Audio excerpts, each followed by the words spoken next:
Today marks 1 year since the beginning of the Russian invasion of Ukraine. Good morning, it's 6 o'clock on the 24th of February. This is Breakfast on GB News with Stephen Dixon and Ellie Costello. These are your top stories this morning. It's been a year since Russia began its full-scale invasion of Ukraine. The conflict continues to take a terrible toll, resulting in tens of thousands of deaths on both sides and causing Europe's largest refugee crisis since World War II. The Prime Minister will lead a national minute silence to mark the anniversary and again will call on allies to increase Ukraine's capability to halt Moscow. It comes as the UK prepares to supply longer-range weapons to the war-torn country. It's been quite the week in Hollywood so far. Harvey Weinstein being sentenced again, actor Alec Baldwin appearing in court, and fallout from last weekend's BAFTAs still rumbling on. And we'll have the results of our GB News People's Poll. Who do you trust more to manage the Northern Ireland Brexit negotiations? Are you in favour of increasing corporation tax come April? We will have all the results for you shortly. So lots to talk about today that we're covering. If there's anything else you want to talk about as well, do get in touch. gbviews@gbnews.uk.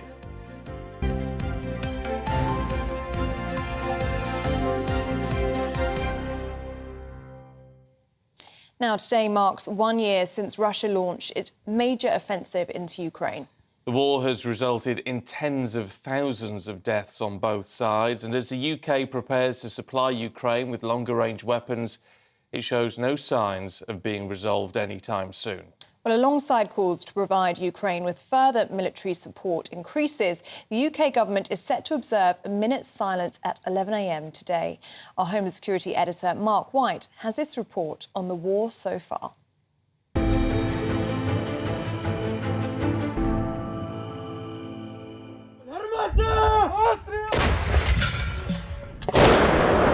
12 months on from the Russian invasion, the battle across Ukraine continues to rage on many fronts.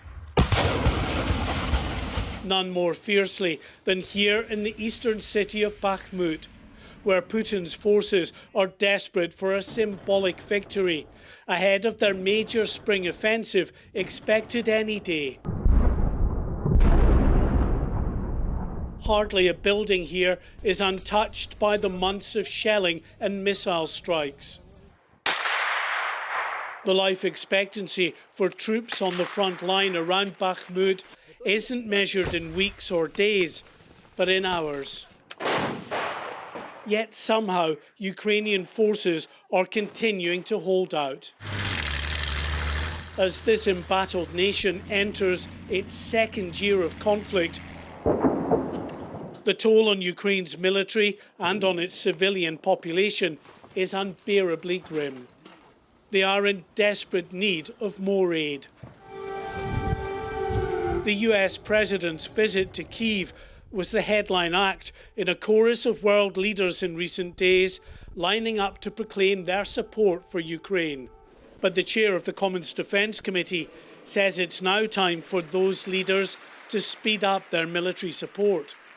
We've been too hesitant to date to provide the necessary hardware. A year it took for us to pluck up the courage to provide the tanks, and now we're having the same debate about air power as well. We should recognise that this is about Russia, standing up to Russia. Ukraine happens to be the theatre of war.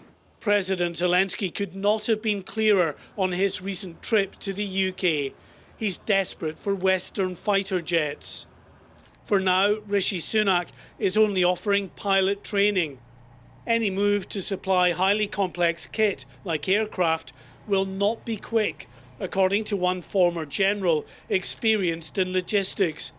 And the longer it takes, the more advantageous that is for the Kremlin. When you provide this equipment, you have to provide all of the capability of sustaining it and operating it. The ability to deliver this capability that he's after now to conduct offensive operations is not easy, and it will take a long time. And I'm not convinced that Russia's going to hang around and wait for all this stuff to arrive. It's going to conduct a major offensive to try and preempt the Ukrainian ability to conduct their own offensive operations. In Russia, Vladimir Putin has effectively put his military and the economy on a war footing, setting up factories to refurbish old Soviet-era armour and massively stepping up production of munitions. There is no doubt, say analysts, that Moscow is in this for the long run. They're going to continue this pressure. And as I say, we collectively, I think, are going to, we're going to struggle to enable Ukraine to hold out in this fight over the next months, if not years. And there is another deeply alarming possibility on the horizon. US officials believe China, which has so far only provided non-lethal aid to Russia, may be preparing to offer weapons. Beijing says it has no such plans, but any move in that direction would be seen as a major escalation in this bloody conflict on NATO's borders. Mark White, GB News. Well, let's talk to the former head of counter-terrorism at the MOD, Major General Chip Chapman. Chip, it's always good to see you. What's your assessment of where we are 12 months in? Well, there's an offensive going on 5 or 6 axes in the Donbass, that's Luhansk and Donetsk. They don't look like the Russians that they're breaking through at the moment. But neither can we say that there's a stalemate. It seems to me that the Russian offensive has started too early. We're going to get the same problem that they had when they started a year ago. That is Rapistutsa, the mud of spring, and they'll get bogged down there. So what the Ukrainians are doing at the moment is stopping the Russians from exploiting and breaking through in both Luhansk and Donetsk, waiting for their own combat power with the Western tanks and Western supplies to build up for their own offensive operation, probably from May or June, which will probably take the form of striking through Zaporizhia towards Ukraine to sever the Russian forces in Kherson from those in the east. So we haven't reached a stalemate yet, but for Ukraine to prevail, it does require security assistance from the allies to continue. And that's just not military assistance, that's economic assistance and humanitarian assistance. Otherwise, they would fold. But total means, that's your physical power to fight, multiplied by your strength of will gives you the power of resistance, and that's the one thing which Ukraine have not been short of in the last year.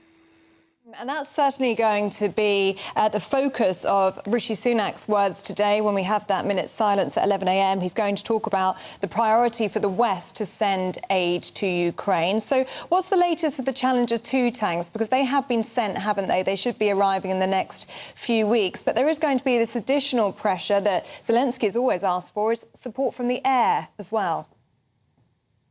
Well, you really need 3 things. You need the combined arms capability, which the tanks will help you to have, along with all the things that you need, the artillery, the engineer support to break through the Russian lines, air defense. You need precision strike, and the Americans are giving 150-kilometer range weapons now. We may follow with a thing called Storm Shadow, which outranges that. And one of the predominant factors for success in 20th century warfare was control of the air. What we haven't seen yet on the Russian offensive is mass use of air power. That enables you to move. So air power is crucial if you want to move. But the Russians have been reticent, I think, because there is a very complex and dense air defense carpet really around the Donbass, and moving and trying to provide close air support means you often get shot down quite quickly. How concerned are you about, in terms of where this goes over the next year, and let's hope it's over by then, but who knows? How concerned are you about what is happening between Russia and China at the moment? Less so than most people would think at the moment. Now, China has tried to keep a neutral position. So, for example, in the UN General Assembly yesterday, it didn't vote against the invasion. It was one of those that stood in the middle. So China always looks at the consequences of what might happen to it. It's the calculation of consequences.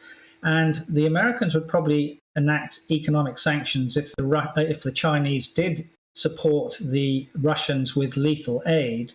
And the key thing for the Chinese is always that they've got 600 million people in their population who earn less than $100 a day and need to be fed. So any sanctions that may mean that their sort of supply chains are weakened mean that they would look at those consequences very carefully. Now, today there are some sanctions already going on for those Chinese companies which have provided some material support to enable some munitions to be manufactured by the Russians. But at the end of the day, the Chinese always look at it from a pragmatic perspective, not this perspective, as they said on before the invasion, that there's a no limits partnership. That is just rhetoric from the Chinese and Russians at the Sochi Olympics last year. That's not the reality of how international power actually works. How do you think Zelensky and Putin are feeling waking up this morning? Because, I mean, if you think about Putin, it was this special military operation, wasn't it, that he embarked on a year ago today that was meant to last just a few days, perhaps just a few weeks. And then Zelensky was meant to be flown out to the US or somewhere safe, and he instead has stayed on the ground and become this unlikely war leader, hasn't he? That's right. I think both of them wouldn't have slept very well. But of course, the initial thing from Putin's perspective was that this was going to be a thunder run to Kyiv, and the war would be over, if not in 3 days, within a week. And Ukraine, in terms of the Russian grand strategic objective of regaining lost territory and spheres of influence, would have started. And then he would have bitten and held in Ukraine and probably gone on to look at going into those Bucharest 9 countries. Those are the ones that border Ukraine. So it's been a strategic disaster at the moment for Russia. From a Ukrainian perspective, one of the tenets of leadership which Zelensky demonstrated straight away was, I don't need a plane to go to Lvov, I need ammunition. So he's been a war leader, first-class war leader, but, they're the pygmy against the sort of giant still. So he would worry every day about the future because they need that continuing security assistance from the Allies in order to prevail in the future and to have a just peace, which is what this war is really about from a Ukrainian perspective. Well, I mean, as you say, that is key. There are problems with that, aren't there? I mean, not least that the UK, as we've been hearing over the last few days, I mean, our munition stores are actually ridiculously low at the moment. We're going to face a problem pretty soon, aren't we? We'll always keep sufficient stores to ensure that we have enough combat supplies to fight independently if we need to do so. The real one to look at, of course, is that the Americans have provided $30 billion worth of military support, and they've also said that their stocks are at such a level that they wouldn't be compromised should there be another war which were to break out. And indeed, what we might see in the next year, that this becomes a war of inventories and the industrial war. Now, the guy who heads the logistics in America is a guy called Doug Bush. The production rate accelerating in America means that they will always outproduce the Russians, and that's America alone before the Europeans get their act together. What it does show, though, I think, is that there is a lack of European strategic autonomy and how much we still rely on the Americans.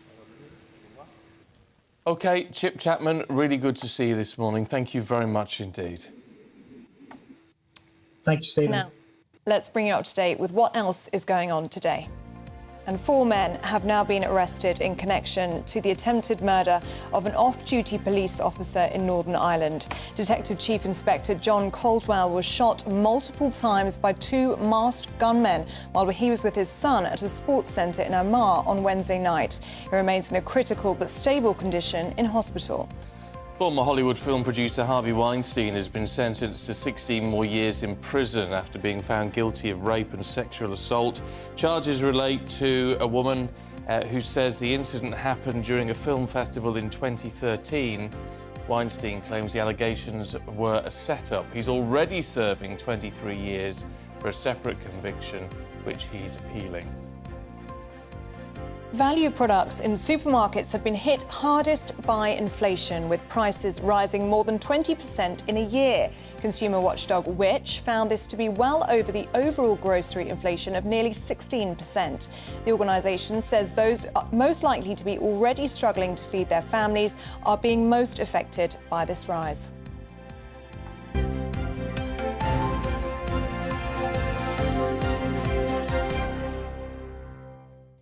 Now, over the weeks and months since the invasion, more and more Ukrainians have been arriving in the UK to find safe haven. Well, our South West of England reporter Jeff Moody went to the Cotswolds to find out more. When the tanks rolled in, Victoria Zawalniuk was on her way to Poland for a skiing trip. First, we had the air siren in the town. And it's like, you just stuck in a moment. You just don't understand, because it was the first time we hear this sound just in the air. And it was like, what we should do, where we should go, what's going on. We just don't understand. In the aftermath of that momentous day, like millions, Victoria's family made the decision to split up. Her mum and stepfather, her grandparents choosing to stay in Ukraine. Victoria and her little brother making the trip to safety and to the Cotswolds. Leaving her war-riddled country behind was hard. Leaving her family was harder. But she talks to her grandparents every day. It was really hard, but that's the situation. Like, we have to take the life as it is, so what we can do, trying to take the best, even if it's the worst situation. The best is here at an old rectory with pensioners Richard and Nesta. The fire is lit, tea and cake is served, the welcome warm. I really enjoyed the first time, but then slowly it was getting tough, more tough and tough and tough and tough. But then we are back to normal life. Tough in what way? I don't know, just like psychologically, I can say. It was like, should I really go here or should I stay in Ukraine with my family? Why am I here? For Richard and Nesta, the decision to take in a Ukrainian was easy. It's good to meet somebody from a different culture. I've enjoyed their cooking. Their chicken soup, I think, is phenomenal. And so what we've tried to do is we've had Ukrainian evening, where our Ukrainian guests have cooked Ukrainian food. I can't say I'm over keen on it, and I certainly don't eat all of it. So that we then do an English meal, of which we do, and they try and eat it. But it's fun. You know, you've got to make it fun. Really not a problem. This kitchen is quite large. It does so happen we all seem to want to cook in the evening at the same time, but it can't be helped. There aren't no saucepans are flying or anything like that. We just get round each other, and all is well. Victoria's little brother has since returned to Ukraine, but for Victoria, there's still so much to do here. She works, she volunteers at a Ukrainian charity.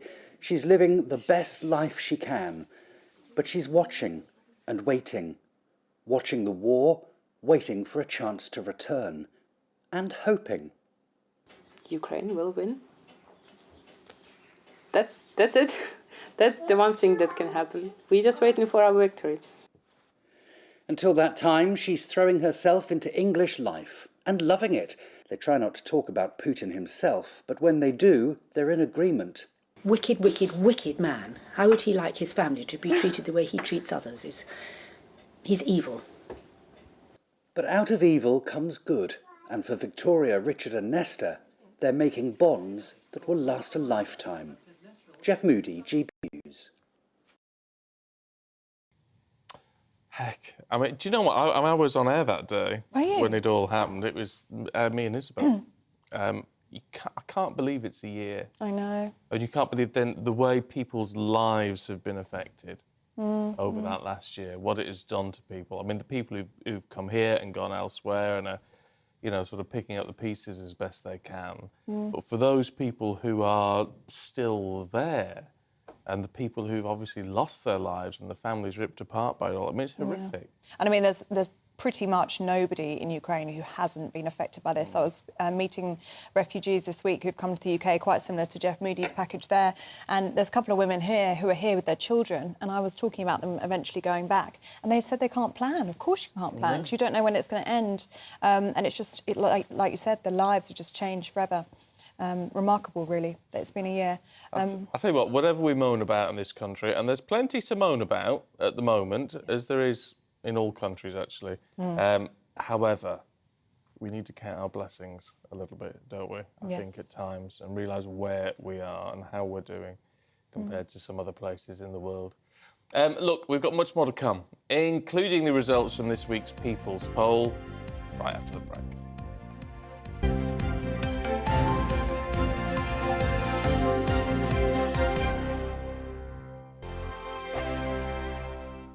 It's all about family, being in people's living rooms, all the interaction and getting to know who our viewers and listeners are. When I was young, my dad used to say, Nana, stop arguing. I wanted an outlet that would enable me to give my opinion.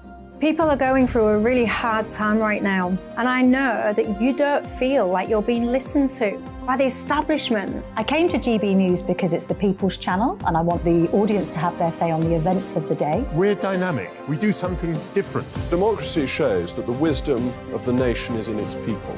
I get to travel to find out what the story is from a personal perspective. The British people aren't fools. We know when we're not being told the full story. We've got to work out how Britain moves forward from this.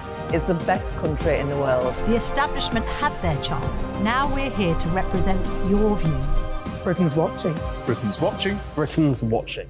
We're proud to be GB News, The People's Channel. Britain's news channel.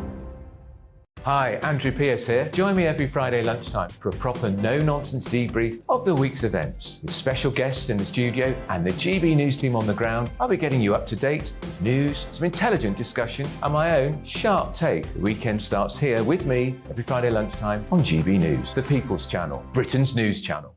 I'm Andrew Doyle. Join me at 7 o'clock every Sunday night for Free Speech Nation, the show where I tackle the week's biggest stories in politics and current affairs with the help of my 2 comedian panellists and a variety of special guests. Free Speech Nation, Sunday nights from 7 on GB News, the People's Channel, Britain's news channel. Join me, Patrick Christie's, Monday to Friday, 3 till 6. We tackle the day's news agenda like you've never seen before. It's high tempo, high octane, the most controversial topics, and the best guests. You will not be able to take your eyes and ears off it. I'm not afraid to ask the questions that you really want answered. 3 till 6 p.m, Monday to Friday on GB News, the People's Channel, Britain's news channel.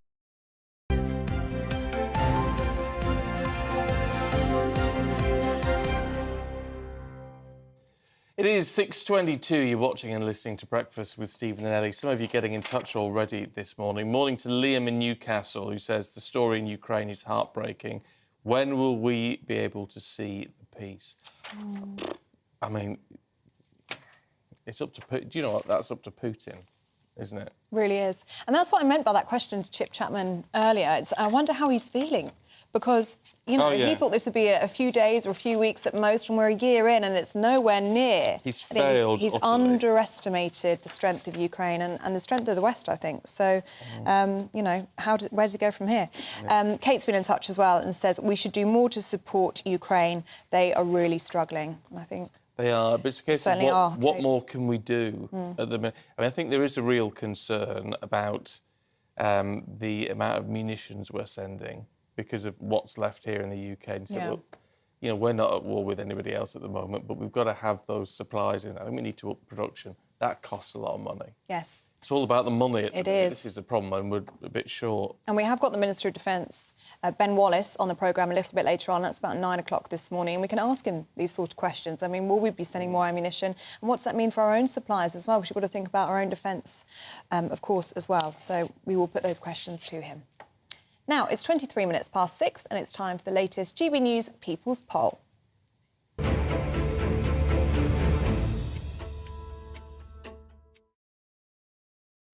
So this week we asked you about supporting the UK continuing to provide military assistance to Ukraine. 2/3 of you in favour of the continued provision of military aid.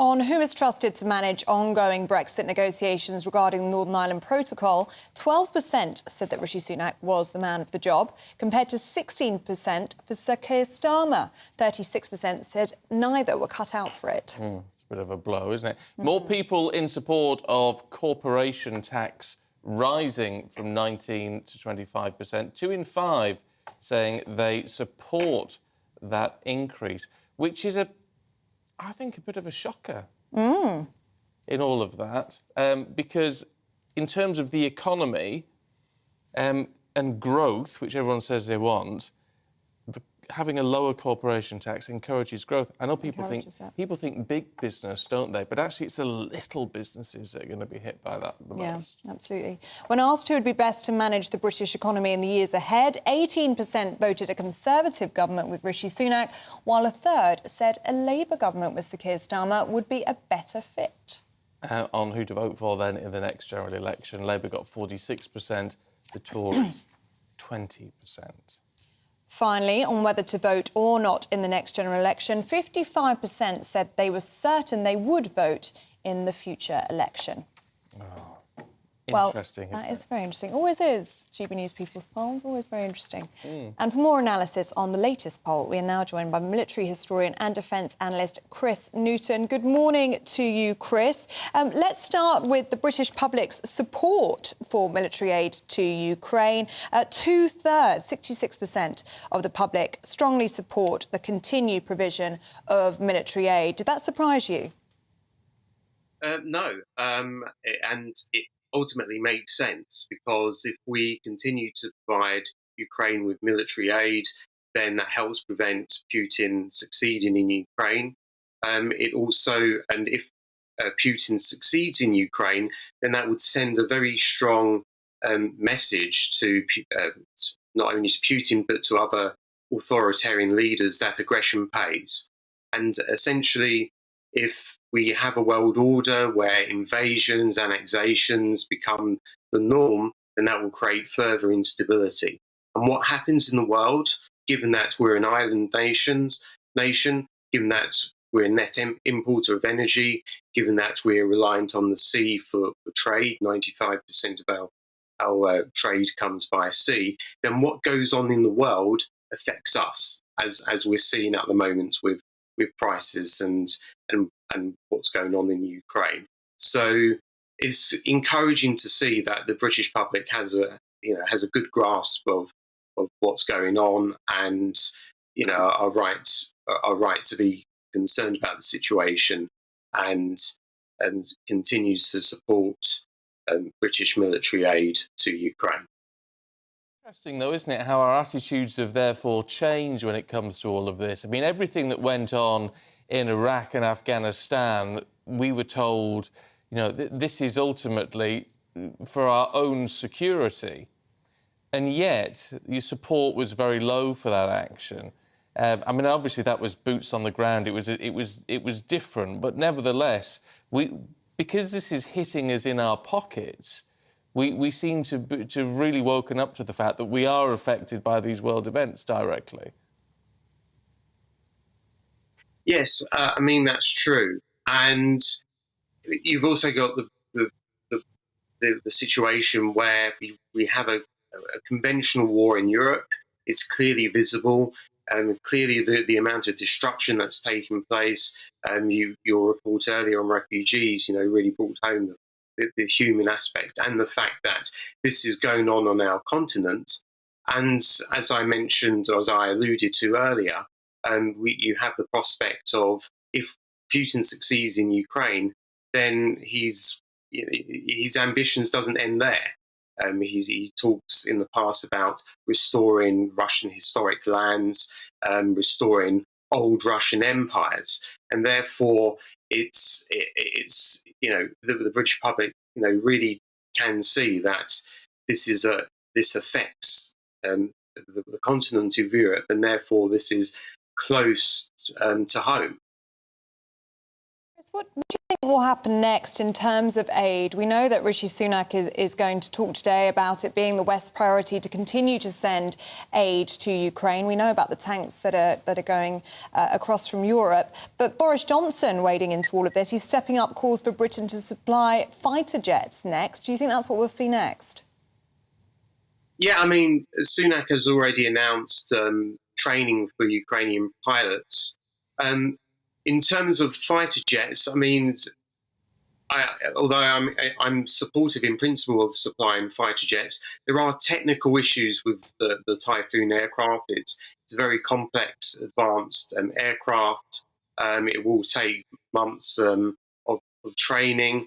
There are some operational issues as well. The Typhoon prefers to take off on long, smooth runways. And that's not really in place in Ukraine at the moment. And also our Typhoon air capability is also conducting operations around the world as well. So there will be limitations in what we can supply in terms of the Typhoon, just as there were limitations in terms of our provision of Challenger 2 tanks as well. And that's not because of a lack of will, but that's purely because they're advanced technical weapons, and these take time to train on, and also you need the spare parts, you need the training capability as well, and therefore it's very, there are complexities in supplying these high tech kind of weapons platforms. Chris, I was so good to say, this is the problem, and you wonder, I mean, look, we as members of the public are not meant to know about all the details, but politicians should do, and you wonder if they do. I mean, it's like with the Challenger, I mean, obviously, it's only as good as the huge convoy which is required to support every tank. Typhoons are only as good as the ground support that is there to in effect, keep them up in the air. I mean, this is much, much more complex than just sending a plane and putting a pilot in it. Yeah, you need, the in terms of the aircraft, you need the ground support crew. You need training for that. You need the spare parts. You need the ammunition. Obviously, you need training as well. So you're right. This is extremely complex, and these are also advanced systems. And there are other aircraft out there in Europe, for example, the Gripen C, which might provide a better fit for Ukraine. It's more in terms of it's more simple to operate and so forth. But you're right. As much as I would like to send lots of aircraft and tanks to Ukraine, you do have to bear in mind those technical considerations as well. Chris, really good to talk to you this morning. Thanks very much indeed. Thank you. Really good point, though. Really good point. It's not as simple as just sending jets, is it, or tanks. It's the huge amount of support that needs to go with it. I mean, people don't think like that, do they? No, but we don't know how we don't know the ins and outs of how it all works in conflict, do we? But I mean, a Challenger tank isn't just sending a tank. I mean, there's 10, 15 vehicles that have to go with each tank to keep it going. I mean, it's a hugely complex operation. And well, why should we be aware of that as members of the public? Most of us don't need to know. But they need to know, and politicians need to know when they're asking questions and demanding that things are being done. They need to understand, or they should understand the complexities behind it. Let's hope they do. Yeah, absolutely. Well, do let us know. We're reflecting now on 1 year since the Russian invasion of Ukraine. GBViews at gbnews.uk. Do send your reflections in. And what do you think about our military aid to Ukraine? Are we doing enough? Do we need to do more? Are we doing too much? Do let us know. Also, if there's anything else, because we need to also add a bit of light and shade to the programme this morning. So if there is anything else that you want to talk about, even just down these food shortages. And on a lighter side of that, do we all need to start eating turnips? It's just in front of me in the mirror, Is it in the mirror? Yeah, let them eat turnips. Says Therese Coffey says we need to eat more turnips. She's being ridiculed for it. Yeah. I quite like Therese Coffey. I quite like turnip. I like turnip. I wouldn't mind. I think if a turnip is a Swede, we were trying to work this out this morning. I said, is turnip Swede? And you said no. No, they're not. They're a little bit different, but it's same thing. Effectively the same. I like a Swede on a roast. So there you go. So I'm quite up for it, to be honest. I think more. Let's get more of that going. That's what I say. Anyway, we'll talk about that a little bit more in the papers, which are heading your way in just a few minutes.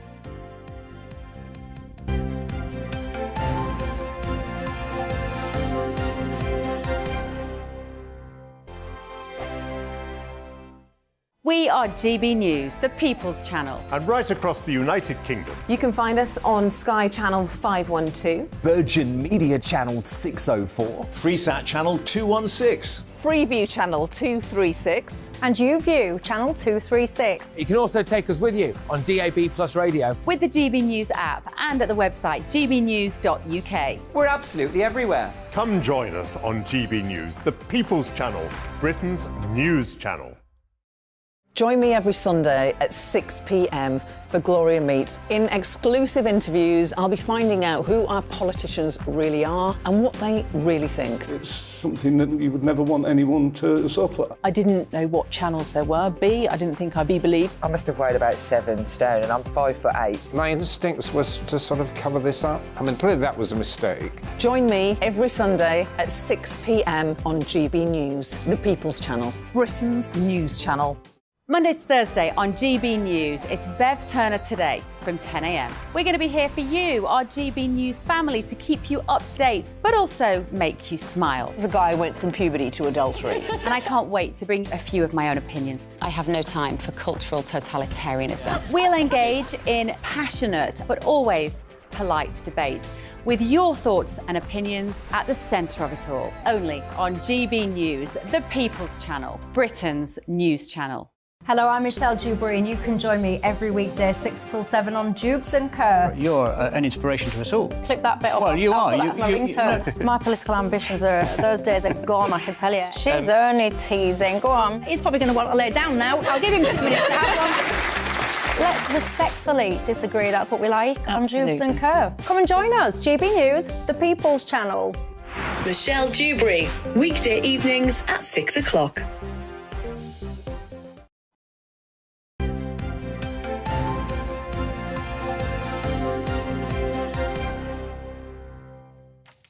Welcome back. You are watching and listening to Breakfast with Stephen and Ellie. Good morning to you. Let's look at the newspapers. Should we start with the Times?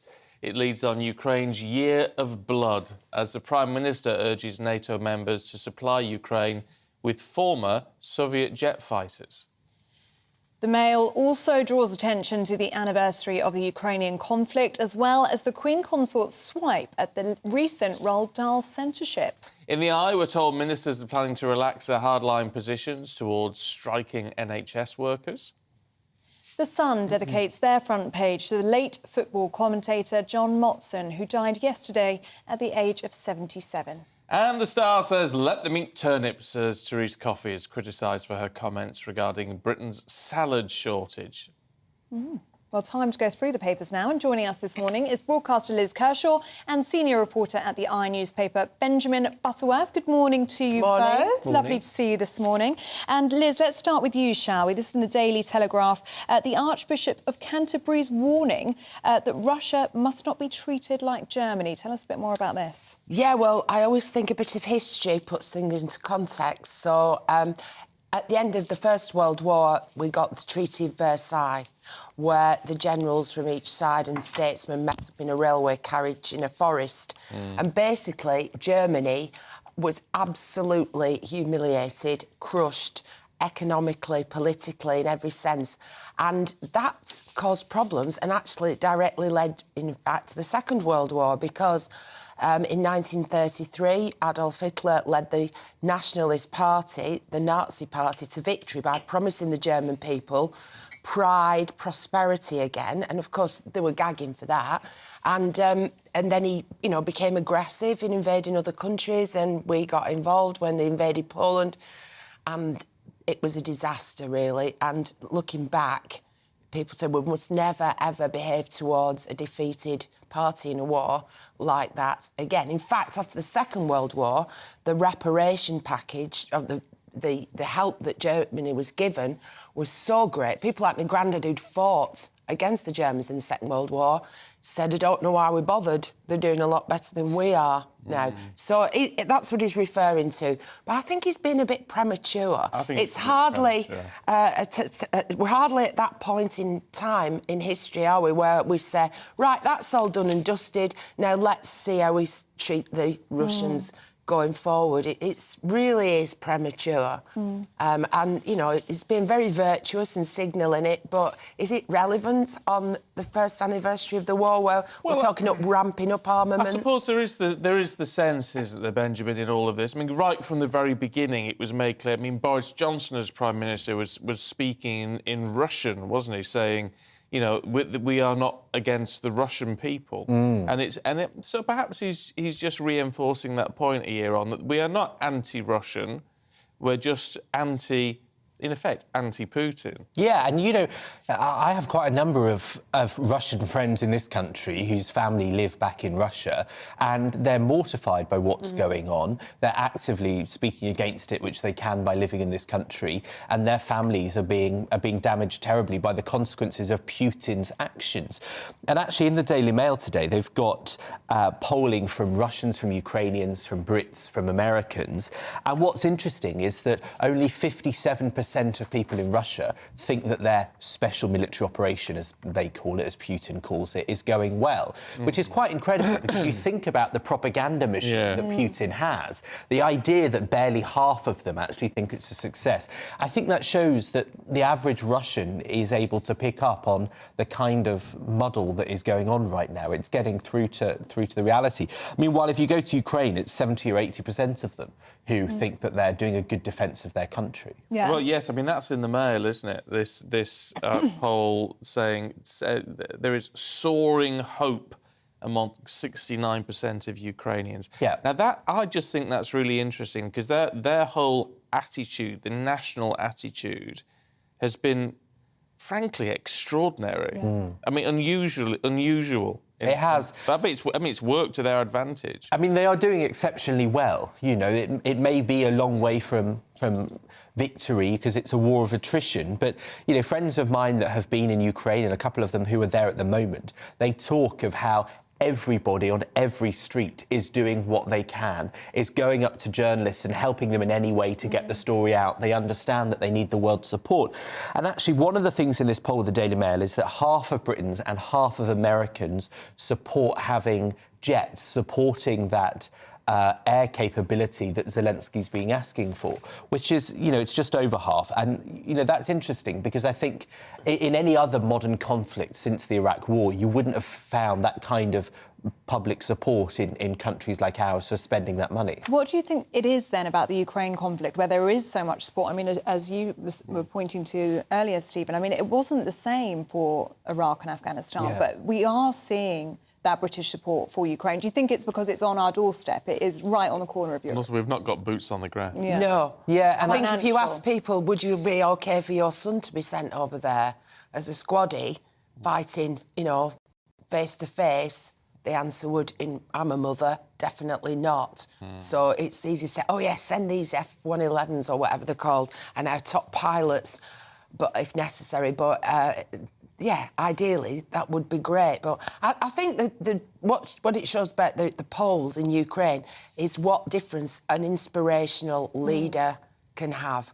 And Zelensky certainly, you know, from doing the comedy circuit, transformed himself and come into his own, and he really inspires people at home, domestically and internationally.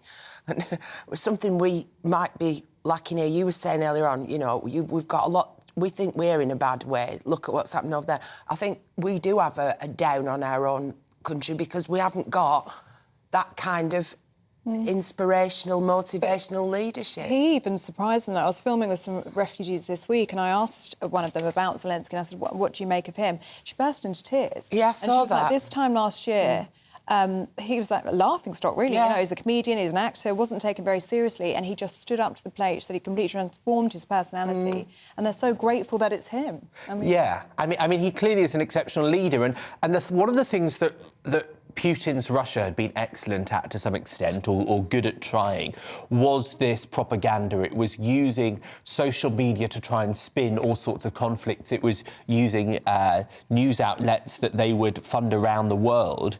And actually, Zelensky has completely outdone Putin at that game. You know, his ability to capture the imagination of people around the world, to make them understand the reality is quite remarkable. And what's interesting is that it's our admiration for Zelensky is mutual. It goes two ways, because 89% of Ukrainians say they admire Boris Johnson, 88% admire US President Joe Biden. And so clearly, you know, I think a lot of us feel that, you know, they're very grateful for the help we're doing, that we're on side and that we're on the victory side. I think we must remember in the context, though, that this Russian-Ukrainian problem is not new. No. And we were talking last week about the similarities between this conflict and the Crimean War in the late 1850s, where nearly 500,000 people died, and for what? And then when I was at primary school in the 60s in Rochdale, Catholic primary school, half the kids in the class had Ukrainian parents because they'd left during the Second World War. So it's an ongoing issue. It's kind of a domestic issue between those neighbours, and I don't know. I don't think this is going to resolve it once and for all, because Russia has got this determination and core belief that Ukraine is part of the Russian empire. Yeah, but I think. I mean, it was at one stage. Yeah, I think. Well, wasn't Kyiv the capital at one stage? I think that was the original centre of their empire. But I think Putin will be gone before Ukraine's sovereignty will. I think that's. I would confidently predict that. You know, naturally or otherwise. Well, I tell you what. Well, there's a lot of people falling from high buildings in Russia that have been involved in their side of the war. I've said from day one, I think that's the only way this is going to stop, actually. What, take him out? Is someone taken out, but it would have to be a very brave person to do it, because it would be a suicide mission. Well, it'd be like Hitler and the plots to try and bump him off. There will be something going on, because he doesn't, despite all the claims, he doesn't look ill in all the latest footage. No. He looks all right. Well, he's a very fit man, isn't he? He exercises a lot, and he's always on a horseback and things. Well, he hasn't been seen bare-chested on a horse in a while. No, not for a while. Oh, well, there you go. What's going on with the Queen and having a swipe at this Roald Dahl censored? I've missed this. Why has Roald Dahl been censored? Well, Roald Dahl books full of nasty, sticky, ghastly, gooey, cruel characters. That's the fun of it. Yeah, and kids like that because it appeals to the kids' fascination with everything yucky and dangerous, but in a safe way, in a book. And there's always a moral to it, and usually the goodies That's why Horrible Histories has done so well. Yeah. But the publishers have decided to sanitise it for the modern age, and so you can't refer to somebody as fat or ugly anymore. Even if they are all warty and bent and haggard and all the rest of it. So it's censorship, and it's very 1984, because in 1984, George Orwell's novel and then film, books were all changed, history was changed, everything was changed. People didn't know about the past, and it really was scary stuff, and it's seems to be coming. I mean, there are other books that have authors who've not been able to find publishers because nobody will touch them, because their view in non-fiction books, doesn't go with the woke agenda. And Camilla's waded in now and said, to an assembly of publishers, let's stop this. You are powerful people. Be a force for good. Stop doing it. Yeah. I mean, in other European countries, they've refused to accept this new version of the book. So clearly the pressure might lead to that. I mean, to be honest, for example, one of them is that they've taken the word fat out and they've used the word enormous. Now, I don't know about you, but enormous sounds worse. Yeah, exactly. If someone were calling me enormous, I think I might be more annoyed. Than fat. Yeah, exactly. Yeah. But also, it seems like the kind of changes. There are things in old kids' books that actually we would change now. So if Mice and Men has, some racist terminology in there that maybe is so extreme that it would make sense to take out of a book that an 11-year-old is reading. But I don't think that's the whole point of the book, isn't it? It's the whole racist element which is then challenged. But you might change certain words because they are so extreme by modern ears. But I think in this, changing fat for enormous, or there's one point where there's a black cloak, and so the cloak is no longer black. Well, that is simply the colour of the material. Ridiculous. It's got no other connotation. And so I think they've kind of made a rod for their own back here, because it doesn't make a great deal of sense. Kids don't read books and automatically emulate or mimic the characters that they read about. I mean, I remember Enid Blyton's, gone out of favour. I remember I read all the Secret Seven and all the famous 5 books. I lived in a terraced house in Rochdale, and these were like really, really spoilt, privileged upper-class kids going around the countryside, banging on farm doors Lashings and lashings of demanding ginger beer. food from poor people. You know, it just... And now they're in the cabinet. Yeah. No, in the cabinet. Look, I just want to have a quick look. We're a little bit tight for time, Benjamin. I want to have a look at bad news for bachelor boys in the Times. Oh, yes. So I'm going to die early. That's the news. Are you? Yep. Because apparently single men, not necessarily single women, but single men are more than 2 times likely to die of heart problems. Why? Because if you have a partner or a wife, then they're more likely to notice the kind of health issues that will cause it.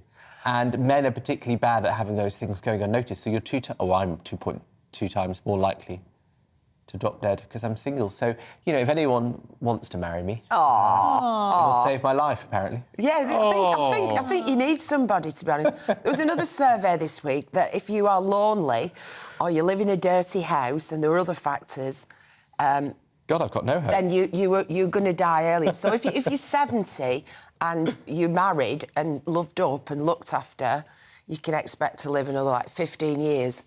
If you're not, you've got about another 4 years and you've had it. Oh, dear. Will somebody please take Benjamin under their wing? I think it needs to be. Look, we'll see you two a little bit later on. Benjamin Butterworth, Thank you. Thank you very much indeed. Let's just run you through some of the headlines. And several nations have held vigils in tribute to Ukraine, marking today's one-year anniversary of the start of the war. The Eiffel Tower lit up in colours of the Ukrainian flag, whilst in Brussels, the EU also lit up its headquarters in blue and yellow. In London, hundreds of people gathered in Trafalgar Square, where the Defence Secretary Ben Wallace praised the strength of the Ukrainian people. Nominations for the SNP leadership race will close at midday. Health Secretary Humza Yousaf, Finance Secretary Kate Forbes and former Community Safety Minister Ash Regan are expected to have their names on the ballot to replace Nicola Sturgeon. Candidates must have at least 100 nominations from at least 20 local party branches to be put forward. Police say there's been a possible sighting of a missing hiker in the Highlands. Carl Sambrook and his dog went missing on Sunday, walking in Gleno. Concerns are now growing for his welfare and extensive searches have been taking place. Police are asking anyone for information to contact 101. Now, 3 high-profile trials saw their verdicts come down yesterday in America. Harvey Weinstein sentenced to 16 years in prison for the 2013 rape of an actress in Los Angeles. Disgraced R&B singer R. Kelly was sentenced to 20 more years for child sex crimes, but this will be served in prison at the same time as a 30-year term for sex trafficking. And Alec Baldwin pleaded not guilty to manslaughter in regard to that shooting and during the film Rust. Well, our showbiz reporter Kinsey Schofield joins us now from Los Angeles. Good morning to you, Kinsey. Probably a late night for you, actually. Should we start with Harvey Weinstein? Lots of stories to get through with you. So he has just received a 16-year prison sentence and he was begging the judge for mercy when it happened. You know, and Ellie, one of the rare moments where the defendant actually talks to press immediately afterwards, too. He told TMZ, "It's incredible to be convicted for a crime I wasn't even present for. I am innocent. I never assaulted anyone. I was never with her. Her entire claim was a setup for a money grab," is what he said. And his attorney had the audacity to tell media afterwards, "It's a cruel sentence given his age and his health." Oh, I'm so sure it's cruel. R. Kelly as well, because this is a little bit complicated, isn't it? He's had a 20-year sentence added to his already 30-year sentence, but he's going to serve them concurrently, isn't he? Tell us a bit more about that.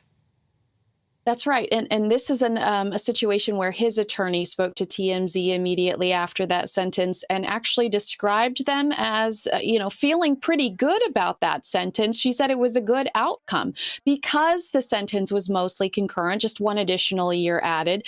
She was happy that there was almost no restitution, but she did say, Stephen and Ellie, that they are going to continue to try to fight that New York case.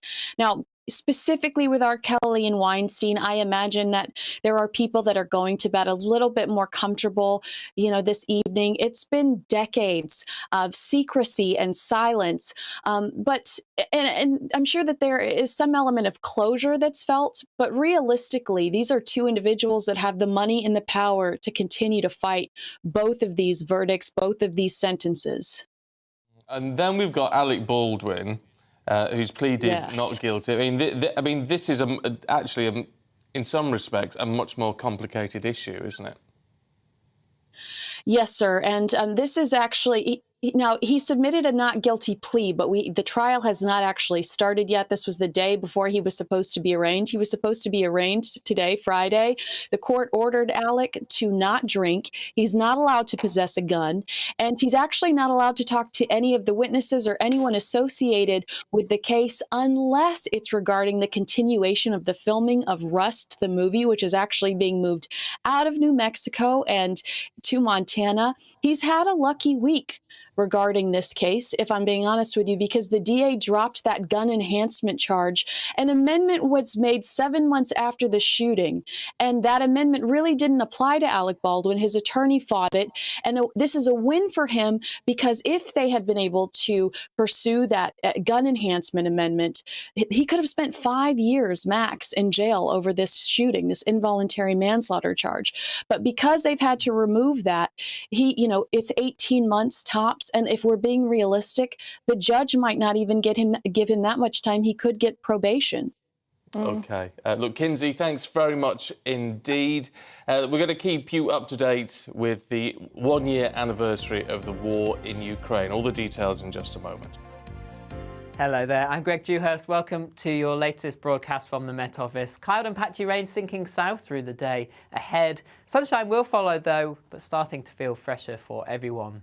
Looking at the bigger picture, here's those weather fronts pushing south through the course of the day. High pressure, though, always nearby, if anything, moving in for the weekend, meaning there'll be plenty of dry weather to come, though the cloud will build at times.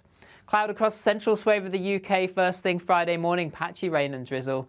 Blue skies across the far south of England with a patchy frost soon being replaced by cloud, but brightening up through the day across northern England, Scotland and later into Northern Ireland. Sunny spells developing here, but the risk of a few showers still down the east coast being blown in on quite a brisk northerly breeze, perhaps wintry over the highest ground. Temperatures 7 to 9 Celsius across the north of the UK, 11 or 12, so still a little above average for the time of year, but starting to feel colder as that northerly air sets in. The weather front, what's left of it, clears the far south through Friday evening, clearing skies for everyone as we head into the early hours, though still a little bit of cloud across eastern areas could produce 1 or 2 light showers. Under the clearest skies across central and western areas, temperatures -1 to -4 Celsius, leading to a frost a little bit higher across the far east where that breeze continues. But it means plenty of sunshine for Saturday morning. For those up early enough, the best of the sunshine across western areas. A patchy frost though, so quite a chilly feel. Through the day, the cloud starts to bubble up. The best of the sunshine will hold on into the afternoon across western areas. The east becoming quite cloudy, so the risk of 1 or 2 showers again, perhaps wintry over the highest ground, but feeling chillier for everyone, 7 to 9 Celsius. But that's actually where temperatures should be for the time of year. Taking a quick look at the rest of the weekend and into next week, high pressure holds on, it keeps it largely dry. There will be some bright or sunny spells, but that might lead to a frost at night time. And temperatures generally by day around average for the time of year, but feeling a little chilly.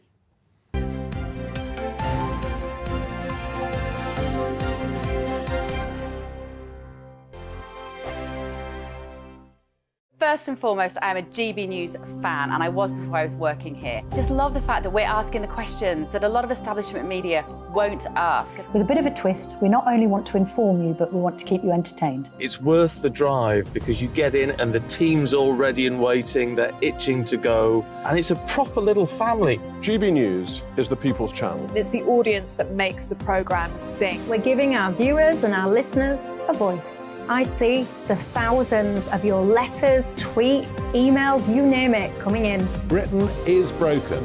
How on earth did we get into this mess? But more importantly, how do we get out of it? The establishment had their chance. Now we're here to represent you. It's time for something different. It's time for GB News. I'm very patriotic. I believe in Britain. our best days lie ahead. Britain's watching. Britain's watching. Join us here on GB News. The People's Channel. Britain's news channel. We are GB News, right across the nation. You can get us on television, on radio, on digital. We're absolutely everywhere. Amazing. You see, amazing. You remind me of me in the European Parliament. But here's the most important bit. We are not part of the mainstream establishment. We think and speak just like you do. We are the People's Channel. Magnificent. That's really, really thoughtful. Come and join us on GB News, the People's News Channel.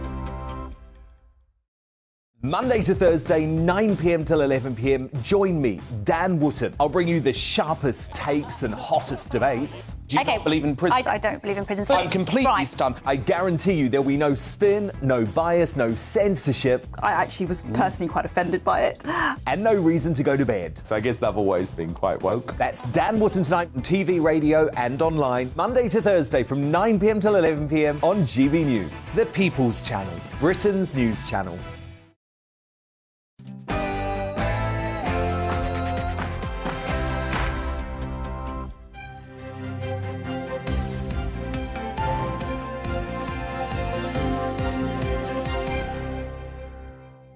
Today marks 1 year since the beginning of the Russian invasion of Ukraine. Good morning, it's 7 o'clock on the 24th of February. This is Breakfast on GB News with Stephen and Ellie. These are your top stories this morning. It's been 12 months since Russia began its full-scale invasion of Ukraine. The conflict continues to take a terrible toll, resulting in tens of thousands of deaths on both sides and causing Europe's largest refugee crisis since World War II. The Prime Minister, Rishi Sunak, will lead a national minute silence to mark the anniversary and again will call on allies to increase Ukraine's capability to halt Moscow. It comes as the UK prepares to supply longer-range weapons to the war-torn country. Now, at 7:15, we're going to be talking to the Shadow Secretary of State for Defence, John Healey, to get Labour's thoughts on the war so far, where we take things from here. And it's been quite the week in Hollywood so far, with Harvey Weinstein being sentenced, actor Alec Baldwin due in court, and the fallout from last weekend's BAFTAs still rumbling on. If you want to join in our discussions, please do this morning. And things perhaps of a little bit of a lighter nature. Yes, please. We're talking food shortages, but also, should we all be eating turnips, which is what Theresa Coffey seems to be suggesting. She's been ridiculed for that on the front of the Mirror this morning. I think it's quite a good idea myself. Turnips, very nice. Me too, yeah. And versatile. You can roast it, you can mash it, you can do all sorts with it. Anyway, let us know what you think. gbviews@gbnews.uk.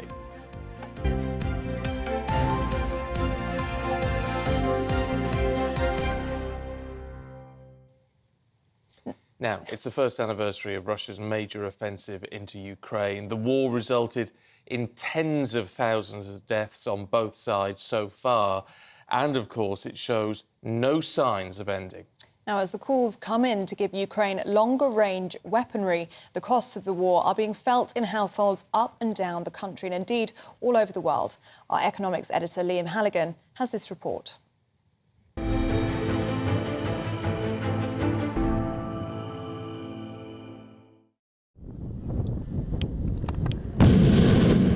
A year ago today, Russia invaded Ukraine, sparking a war that's already killed and injured hundreds of thousands, with no end in sight. The related economic war between Russia and the West has caused sharp rises in the cost of fuel, utilities and food across the world, not least Britain. Russia's historically provided 40% of the natural gas used across Western Europe, while pumping 10% of oil used worldwide. Those supplies have been disrupted. In January 2022, before this war, unleaded petrol in the UK averaged £1.46 per litre. 6 months later, forecourt prices peaked at £1.94 per litre, up more than a third, with prices going above £2 in some parts of the country. Prices have since eased, with unleaded petrol averaging £1.48 so far in February. So petrol prices are roughly back to where they were before the war. But diesel prices, as lorry drivers know, are still around 10% more expensive. Gas and electricity bills, though, are still much higher. In 2021, the average household spent around £1,300 a year on their combined utilities. That cost is now over £2,600, still more than double pre-war levels, despite wholesale energy prices coming down. Russia and Ukraine are also major exporters of wheat, grain and other foodstuffs, impacting prices everywhere. Since the war, UK bread prices are 20% higher, with eggs and milk up 29% and 39%, given the impact on the cost of farmers' feedstocks. And it's this combination of more expensive fuel, power and food that's seen British shoppers endure sky-high inflation. Already 5.5% last January, inflation spiked to 11.1% in October, a 40-year high, and remains in double digits today. That's left the Bank of England with no choice but to raise interest rates from 0.5% last February all the way up to 4% now. Those higher rates have raised mortgage costs, just as inflation has caused pay disputes and the worst strikes since the 1970s. While war is first and foremost a human tragedy, of course, there are economic costs as well. 1 year on, the costs to the British economy and living standards have already been very significant. And there's more to come. Well, let's cross now to the defence editor of the Evening Standard, Robert Fox, who joins us on the line. Good morning to you, Robert. So what's your assessment of this war 12 months on? Where are we now? Well, it's been an amazing survival story for Ukraine, and the mighty Russian war machine has not performed as expected because, as you say, casualties have been quite extraordinarily high. Taken all round, I think Russia is now approaching nearly 200,000 killed and injured, and that is very seriously injured. Ukraine, about 100,000, which is very high, but the ratio of killed to wounded in Ukraine, according to sources, is much lower. Ukrainians' battle casualty recovery, treating the wounded is much better, and quite a number of wounded have returned to the battle. But on the battlefront today, things are frozen. There's not much sign of that great offensive that has been expected from Russia on this first anniversary of the war.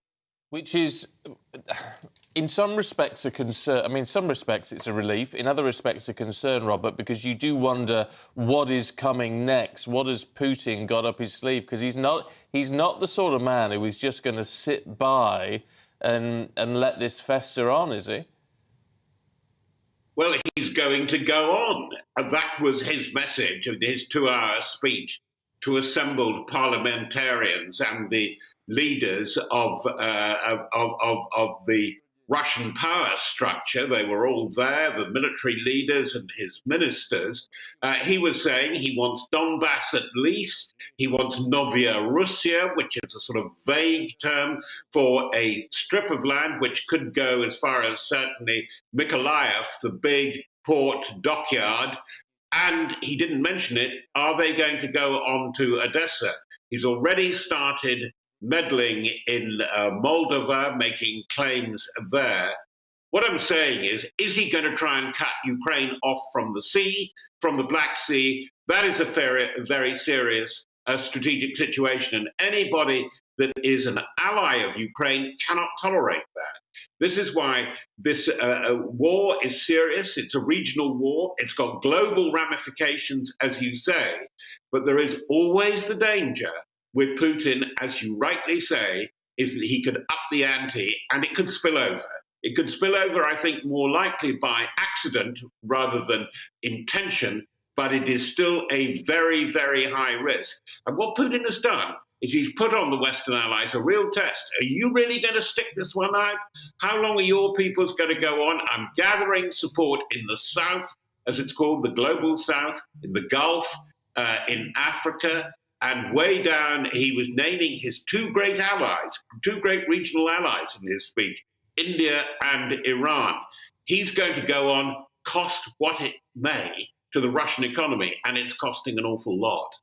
How concerned are you about relations between Russia and China, or Russia and Iran, and especially in terms of funding and aid from those countries to Russia? Will we be seeing that? Well, Iran is a very difficult proposition because it's now a prime armourer of Russia, particularly in drones and possibly in missiles, cruise missiles and other equipment. And we've seen signs of a really big acquisition, further acquisitions from Iran. China is the clue to what happens next as to whether there will be any kind of negotiation or peace talk.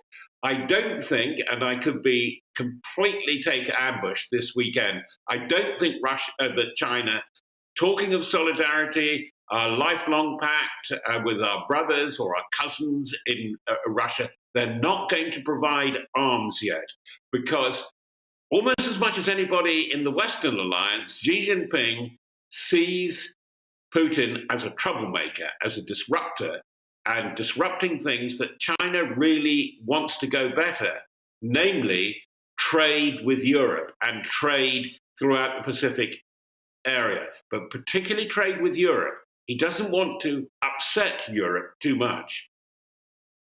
Robert, we've got to leave it there, but really good to talk to you this morning. Thanks very much. And let's bring you up to date with other stories that are going on today. And 4 men have now been arrested in connection to the attempted murder of an off-duty police officer in Northern Ireland. Detective Chief Inspector John Caldwell was shot multiple times by 2 masked gunmen while he was with his son at a sports centre in Omagh on Wednesday night. He remains in a critical but stable condition in hospital. Former Hollywood film producer Harvey Weinstein has been sentenced to 16 more years in prison after being found guilty of rape and sexual assault. Charges relate to a woman who says the incident, happened during a film festival in 2013. Value products in supermarkets have been hit hardest by inflation, with prices rising more than 20% in a year.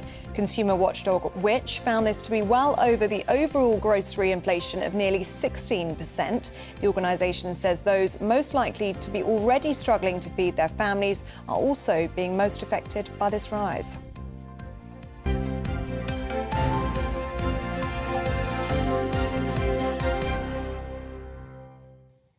Now, the Foreign Agricultural Service found that from 2021 to 2022, Ukraine was one of the world's top producers and exporters, providing employment for up to 14% of the population. Yeah, a lot of it's agricultural, as we know. With agricultural businesses under more pressure than ever because of the war, rural charities are reporting a rise in the number of farmers who are seeking support. Let's talk to Economics Director on the Agriculture and Horticultural Development Board, David Udell. David, morning to you. What is the situation? Good morning, guys. Yeah, it's something that's unprecedented in terms of agricultural markets. The impact of the Ukrainian conflict over the past 12 months, we saw rapid price inflation through the late spring and summer months of last year, which led to increases in commodity prices, increases in food prices. And from a farmer perspective, that's a massive increase in costs. And that's been one of the biggest impacts that we've seen, that it's been a huge squeeze on farmer margins and profitability of farmers over the last 12 months. And, the volatility that we've seen in markets isn't showing any sign of letting up. It takes a long time for that food price inflation to move out of the supply chain and out of the system. And so we expect that the tightness in farm margins and the lack of profitability in some sectors is going to continue. So it makes it a very tough time for the vast majority of the farming sector at the moment. And of course, we're seeing this on the shelves already, aren't we, David, with the salad shortage, tomatoes, lettuce, cucumbers, things like that. Already, this is something that we're seeing in our own fridges at home. Yeah, and this is something that's kind of the risk of being part of a globalized food system, is that as a country and as a relatively affluent country that has high standards of food and a varied diet, it means we are open to a large proportion of volatility from around the world, whether it's these so-called black swan events because of the conflict in Ukraine, or whether it's caused by weather issues, which is what's one of the key drivers behind the shortage of salad products at the moment, because of the unfavourable weather that we've seen in North Africa and southwestern Europe. So it opens up a big debate about food security. Food security is more than just how much food we have. It's about making sure that food is affordable and nutritious as well. And given the society that we have, given the food habits that we have, we're going to open ourselves up to a globalized food system, and that brings these risks. And with the added combat of volatility in the world from the conflicts, politics, rising commodity markets and volatile prices, as well as climate change and variable weather that we see over the long term, that paints to a more unstable food price picture. And then coming back to our own farmers, it's where they're so integral to that, to provide a domestic source of our food. Oh, it's almost like the perfect storm, isn't it? David Udell, good to talk to you this morning. Thanks very much indeed. And it's interesting how it all, obviously, all the weather problems that we've had, adding on to a problem, certainly with our supply chains because of what's happened in Ukraine as well. It's just adding and adding to the problems. We are really feeling it in this country, as a lot of countries are, which is why we're so involved, I guess, partly, in all of this. Let's talk to the Shadow Secretary of State for Defence, John Healey. Good morning to you. It's nice to see you. Thanks for your time. And this is part of the issue, isn't it? 12 months on, it's been a remarkable fight back from Ukraine, but this is something we are going to have to very much stay involved in, isn't it? Not only for the global situation, but actually also for us in this country as well. It is indeed. We're marking a year since the full-scale invasion, but in truth, Ukraine have been fighting Russia for 9 years now, not one. And this is long-term, and it's quite clear that the next government will inherit this Ukrainian conflict and the wider Russian aggression against the West. So one of the things that I'm saying, and Keir Starmer was able to say to President Zelensky last week in Kyiv, was that if there is a change of government at the next election, there will be no change in Britain's resolve to confront Russian aggression, to pursue Putin for his war crimes, and also to stand with Ukraine. And John, you certainly hope that you are a government in waiting, but the war will be moving on by that stage. Boris Johnson today talking about Britain supplying fighter jets, perhaps. Is that something that a Labour government would support? Fighter jets aren't straightforward in the sense that they're complex, a lot of training is required, a lot of maintenance is required. And in fact, Britain doesn't have the F-16 jets that Ukraine really needs. So this effort to support Ukraine is really about countries coordinating whatever they can contribute. And so Britain's right to step forward, and the government's had Britain's Labour's fullest support for its offer, not just to train Ukrainian troops, but to train fast jet pilots now, and that's a good contribution that Britain can make now. For me, the most important thing is concentrating on what we can provide to Ukraine over the next few weeks, because this is when they need to resist the fresh Russian onslaught. It's when they need to be able to prepare for their own offensive as the weather changes. Well, it's interesting you say that, and obviously you, the Labour Party, has supported the government in a lot of these actions. And yet, as you talk about the next few weeks, crucial as that is, it is the longer-term planning which is also going to be crucial here, isn't it? Because as we were hearing from Robert Fox a minute ago, Putin is relying on the support, the aid from countries like Britain drying up eventually. Give it another 12 months. And countries like ours saying, actually, we can't keep doing this. We've got to keep doing this, haven't we? Well, Robert Fox is right. Putin's in this for the long term. He thinks he can weaken the West's resolve to stand with Ukraine. And one of the arguments that Labour's been making is that we've got to move beyond ad hoc announcements of military support for Ukraine, which have had our fullest support. But we've got to move to a 2023 plan and beyond, setting out the military, humanitarian, economic assistance we're willing to provide. That would give Ukraine greater confidence that our supplies will be sustained. It will help encourage other countries to do more. It will help gear up our own industry to ramp up production. And above all, it will signal to Putin that things are going to get worse, not better, for Russia. Well, and production is crucial because we know there's this concern over our munition stores and for what we've got in stock. Should we be required to enter another conflict? Right, that's a real concern. Amidst all of this, then, would you support and would you even propose higher defence spending? Because it's going to cost money and quite a lot. Well, first of all, it's quite clear, and I've set out a plan for a stockpile strategy. We clearly need that in order to produce what we have to continue to supply to Ukraine for their fight against the Russian invasion, but also to restock our own British Armed Forces. And it took the MOD 287 days to get its act together after the invasion, even to get a contract in place for new anti-tank missiles, which have proved so valuable to Ukraine. And on defence spending, 25 other NATO nations since the invasion have already rebooted their defence plans and defence budgets. Britain's done neither. And so there's a big test for me in next month's new integrated review. That's the government's plan for Britain in the world and the spring budget. The Chancellor has already said that we need to increase defence spending.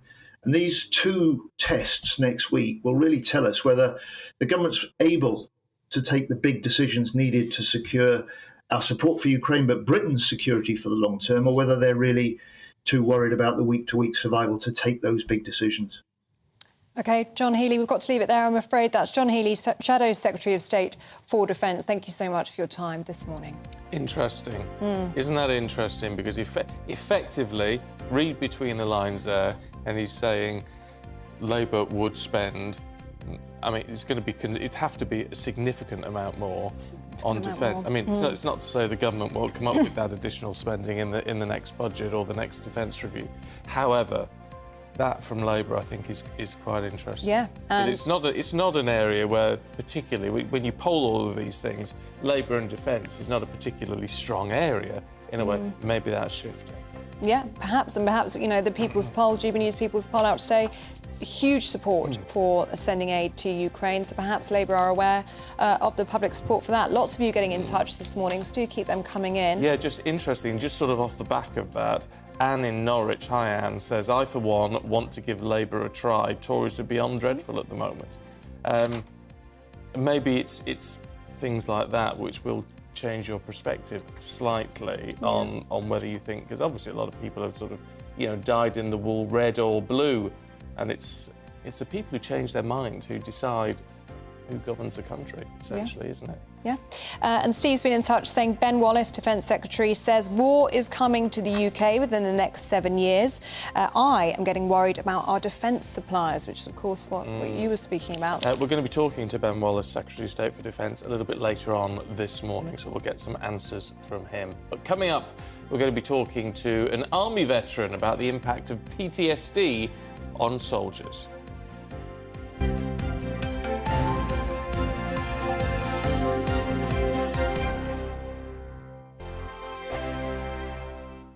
First and foremost, I am a GB News fan, and I was before I was working here. Just love the fact that we're asking the questions that a lot of establishment media won't ask. With a bit of a twist, we not only want to inform you, but we want to keep you entertained. It's worth the drive because you get in and the team's all ready and waiting, they're itching to go, and it's a proper little family. GB News is the People's Channel. It's the audience that makes the programme sing. We're giving our viewers and our listeners a voice. I see the thousands of your letters, tweets, emails, you name it, coming in. Britain is broken. How on earth did we get into this mess? But more importantly, how do we get out of it? The establishment had their chance. Now we're here to represent you. It's time for something different. It's time for GB News. I'm very patriotic. I believe in Britain. Our best days lie ahead. Britain's watching. Britain's watching. Join us here on GB News. The People's Channel. Britain's news channel.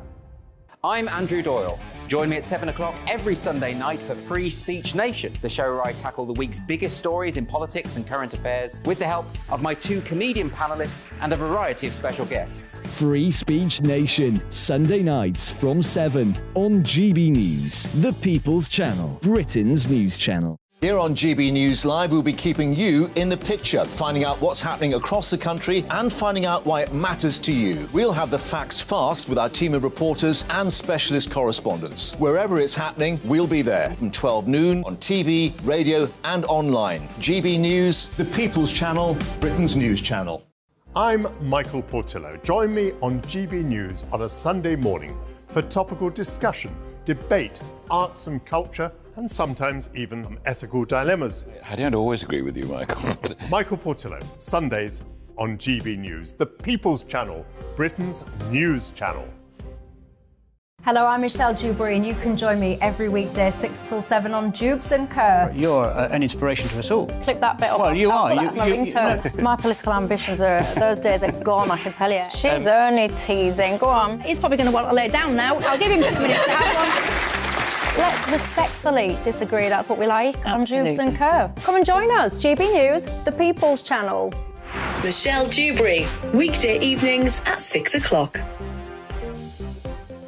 I'm Simon Evans. Join me on GB News for Headliners at 11 p.m. What's the scoop? I'll be joined by 2 of the country's top comedians. That's right. As we take a look at tomorrow's newspapers tonight. We're going to get into trouble. If it's a big story, we'll be covering it. Spill some tea on him.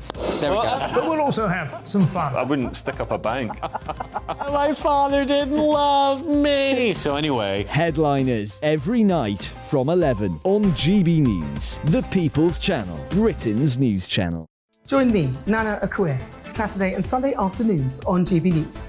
Expect fiery debate and passionate discussion as me and my panel tackle some of the biggest topics hitting the headlines. It's a place for everyone's opinion. No one gets cancelled, but no one gets an easy ride. Oh, she's on it today! Be ready for conversations that are fierce, frank, and of course, fun. Every Saturday and Sunday afternoon from 4 p.m. on GB News, the People's Channel.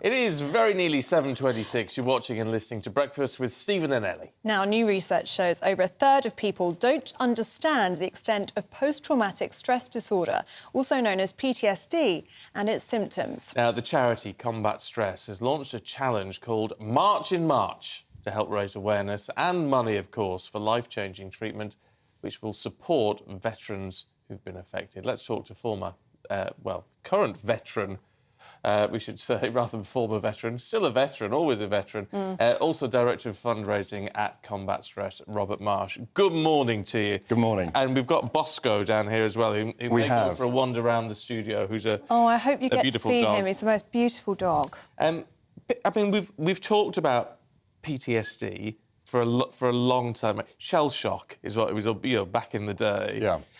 Are we coming to any more of an understanding in the general public as just exactly what it is and how badly some people are affected? Well, you would have thought so, but our research shows that the British public don't really understand, A, what a veteran is, how many there are, and what post-traumatic stress disorder is. So it's great that in the last census, people are asked to tick a box saying, are you a veteran? And it shows that there are over 1.5 million veterans in the UK.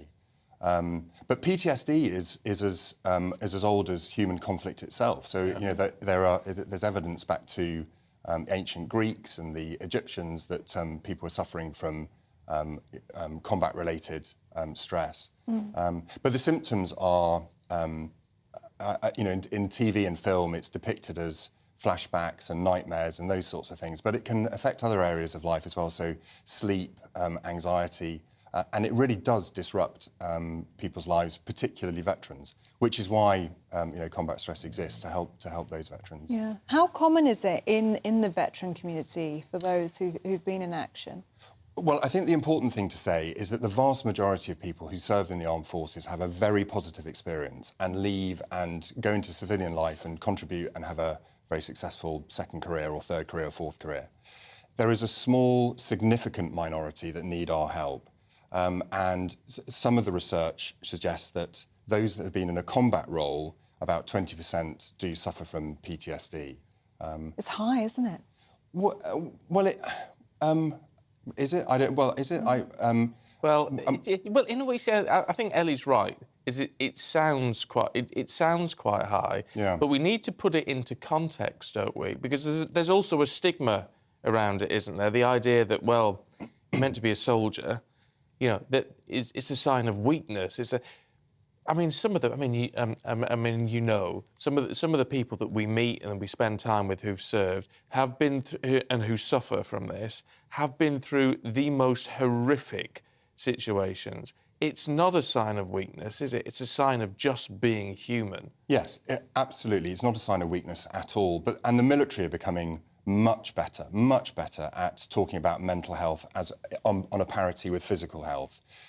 So that's really good. But other commentators, so you know, Prince William and Prince Harry have talked about mental health themselves, and that helps enormously. It helps to normalise it in the population. And of course, Johnson Bahari talked about his own issues, and of course he is the bravest of the brave. And so if somebody like that can say, I have some mental health issues, then it helps for the veteran population to come forward and say, I need some help.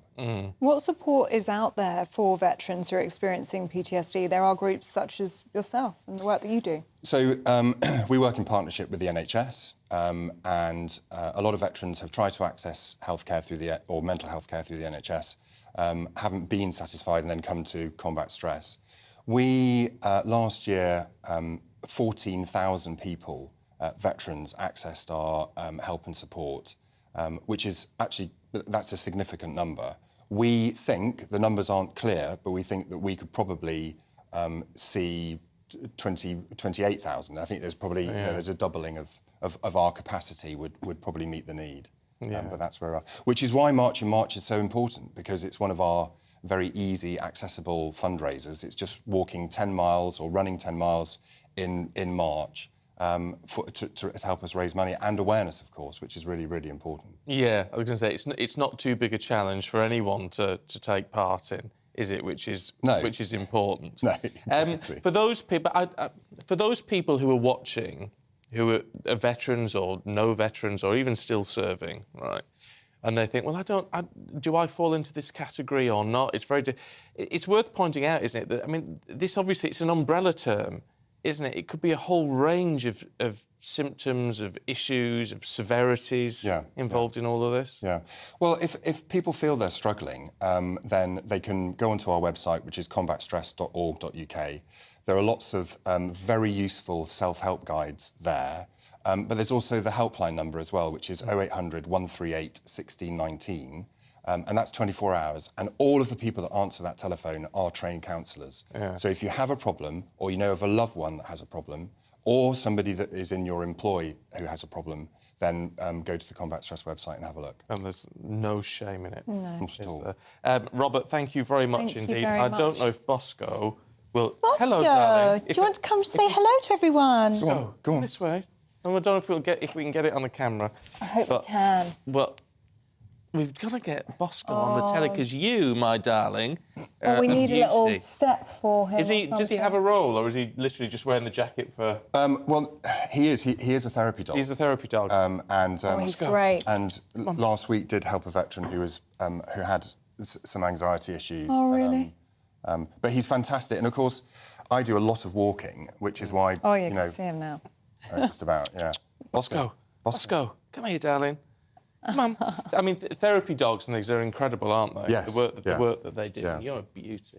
Lovely. Look, we better leave it there, else I'm going to get told off for waffling on. Really good to see you. Really thank you very much. Thank you so much. And Bosco, thank you, Bosco. thank you. Thanks for coming in. There you go. I better sit down We need again, a dog in the studio, I think, dog. don't we? Do you want to stay, Bosco? Do you want to stay with us? Do you? Lovely. Well, he might do. You never know. Well, black. Is it just black lab? Yes, yeah. Working Labrador, so a little bit smaller. Yeah. But yeah. Lovely. Oh, beautiful dog. There you go. Thanks so much, Robert. Don't go anywhere. We're coming back with the papers in just a minute.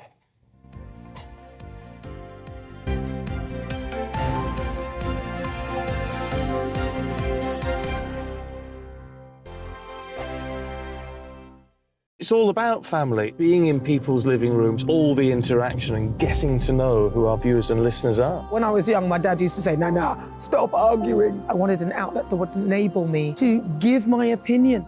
People are going through a really hard time right now, and I know that you don't feel like you're being listened to by the establishment. I came to GB News because it's the People's Channel, and I want the audience to have their say on the events of the day. We're dynamic. We do something different. Democracy shows that the wisdom of the nation is in its people.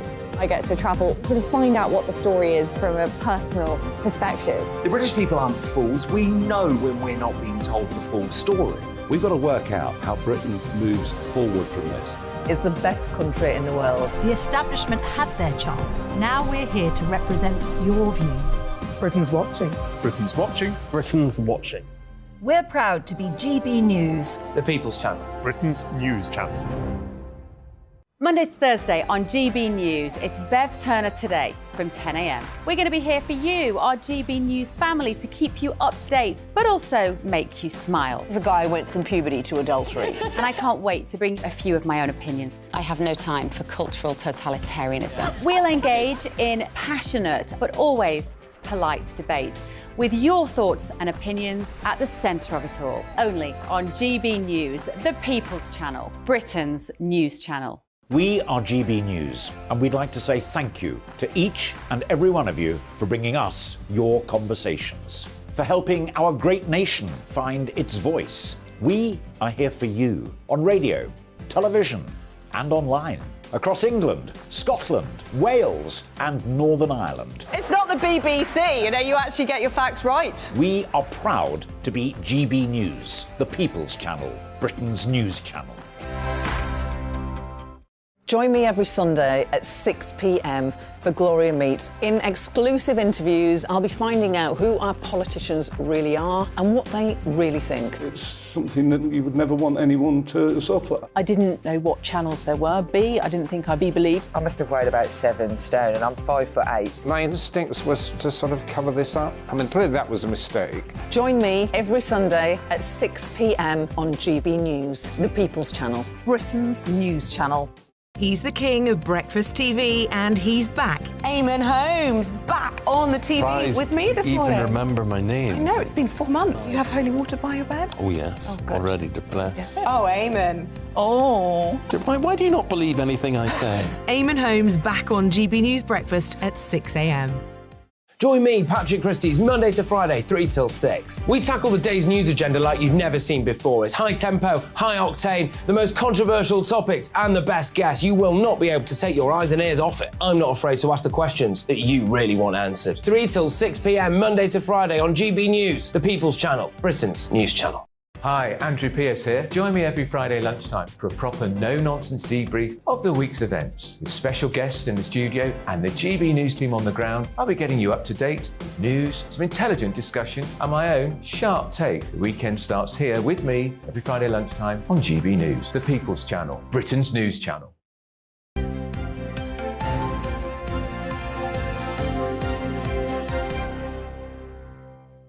Welcome back. You are watching and listening to Breakfast with Stephen and Ellie. She says, when are we doing these views? When do you do some?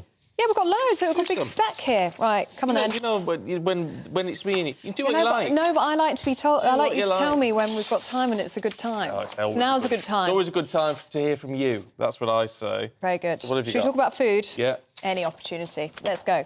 Jason says, eat local and eat in season. Possibly stop building houses on prime agricultural land. Of course, we're talking about the salad shortage here in the UK. If you see, I tell you what's interesting, because Margaret, hi Margaret, says, I did my shopping yesterday. There was plenty of food. No one would be going hungry.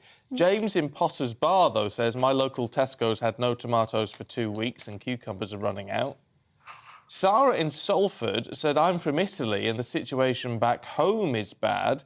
Keith in Crete says, I live on Crete. There are no food shortages here.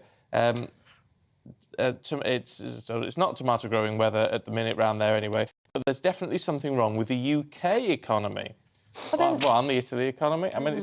It's very mixed views on veg and what's happening and who's to blame. And part of it's to do with European weather as well, isn't it? And crops and all that kind of thing. But lots of you getting in touch, so do keep them coming. Danny in Hull, we'll end with him. Haven't seen a tomato for ages. Our local supermarket is in such a sorry state.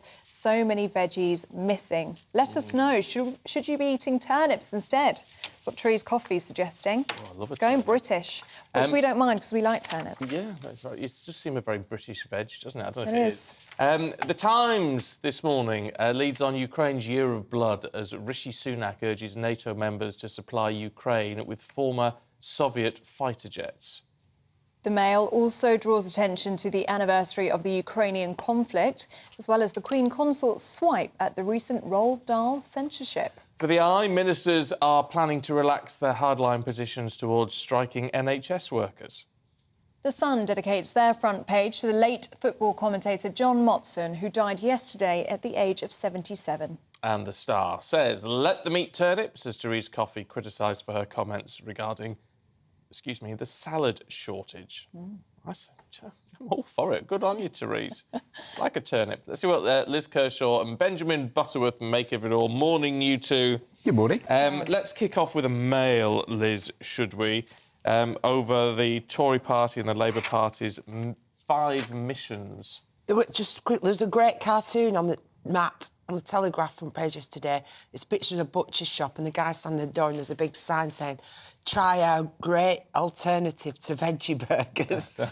Yeah, fair point. Be plant-based. There aren't any plant... Anyway, more on that in a bit with Benjamin. But, yeah, so Keir Starmer announced his 5-point plan for the nation. And it's contrasting and comparing it, as we all are, in the Mail today. Keir's dreams, Rishi's wishes. So, build an NHS fit for the future, says Keir. Get NHS waiting list down and ensure people get the care they need more quickly, says Rishi Sunak. Keir Starmer, a plan for the economy with the aim of securing the highest sustained growth in the G7 group of developed nations. Rishi Sunak, halve inflation this year to ease the cost of living, give people financial security, grow the economy, create better paid jobs, make sure the national debt is falling. And then Keir Starmer also said, make Britain's streets safe, break down the barriers to opportunities at every stage, make Britain a clean energy superpower. Rishi Sunak had mentioned small boats crossing the channel. That's the main difference there. I mean, as people are saying and analysing this speech, which I didn't see, it's all very well, whichever one we're talking about. But so we'd like to know how you're going to achieve it. The British public would like to know by what means we're going to reach these goals. Nobody's going to disagree with any of those aspirations. And, it's like back to Corbyn when he was more or less saying, vote for me and you'll all get a free mini metro. Students, you'll live in paradise, you won't have to pay. I was thinking, if it was me, I'd go in for the top job. I'd say, yes, I'm going to give you a booming economy, cheap energy, free childcare, free elderly care, a new house for all as you turn 18. You can say these things. It's how you achieve them. People need to know the detail, don't they? Yes. And I think people should be demanding that detail before we go to the polls. But the interesting thing is, I guess, Benjamin, that the fact that they lay out these commitments... The detail might not be there, but because they've laid them out, we can now chase them up to the general election to say, how are you going to do it? How are you going to do it? Yeah, I mean, I think it stems back to 1997 when Tony Blair had a pledge card with 5 pledges, and then he tried to run the following 2001 election on whether he delivered them. If you do that, if they're held to account on these claims, then I suppose that is fair enough. But, the truth is that saying we'll have the best growth in the G7, which I think is kind of clunky language in the first place. I'm not sure how much that strikes a chord with a lot of people. But, I mean, no one's going to disagree with that. I think the truth is, Liz makes a perfectly reasonable point of, well, explain how you're going to do it. And, of course, maybe 2 years out from an election, they're not explaining it. But actually, the polls suggest this, that most people, literally 50% of people at least, look at the two parties right now and say, well, it couldn't be any worse. We couldn't be any further from these goals under the current government. So why not give Labour a go? And I think... that's probably Labour's best selling point at the moment, to be honest. The language, though, Keir Starmer wants to be seen as, able to relate to the public. Now, a lot of people make the mistake of thinking, oh, I'm going to dumb myself down, patronise people. He's not done that. He's just baffling in his use of language. This has been picked up by the Mail. As I said, I didn't see it. New delivery-focused cross-cutting mission boards.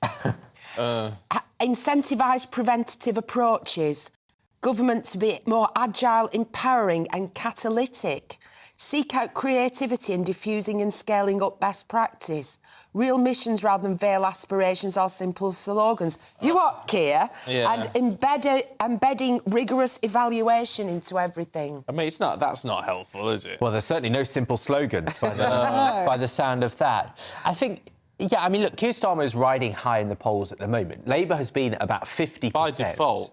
In effect. Well, I mean, I think it's too easy to say that, to be honest, because actually a lot of people on the hard Corbyn-style left like to say that. They like to say, oh, you were just handed it on a plate. Well, you know, they managed to lead Labour to the worst defeat since the 1930s. So what I would say is that at least Keir Starmer looks like a serious politician.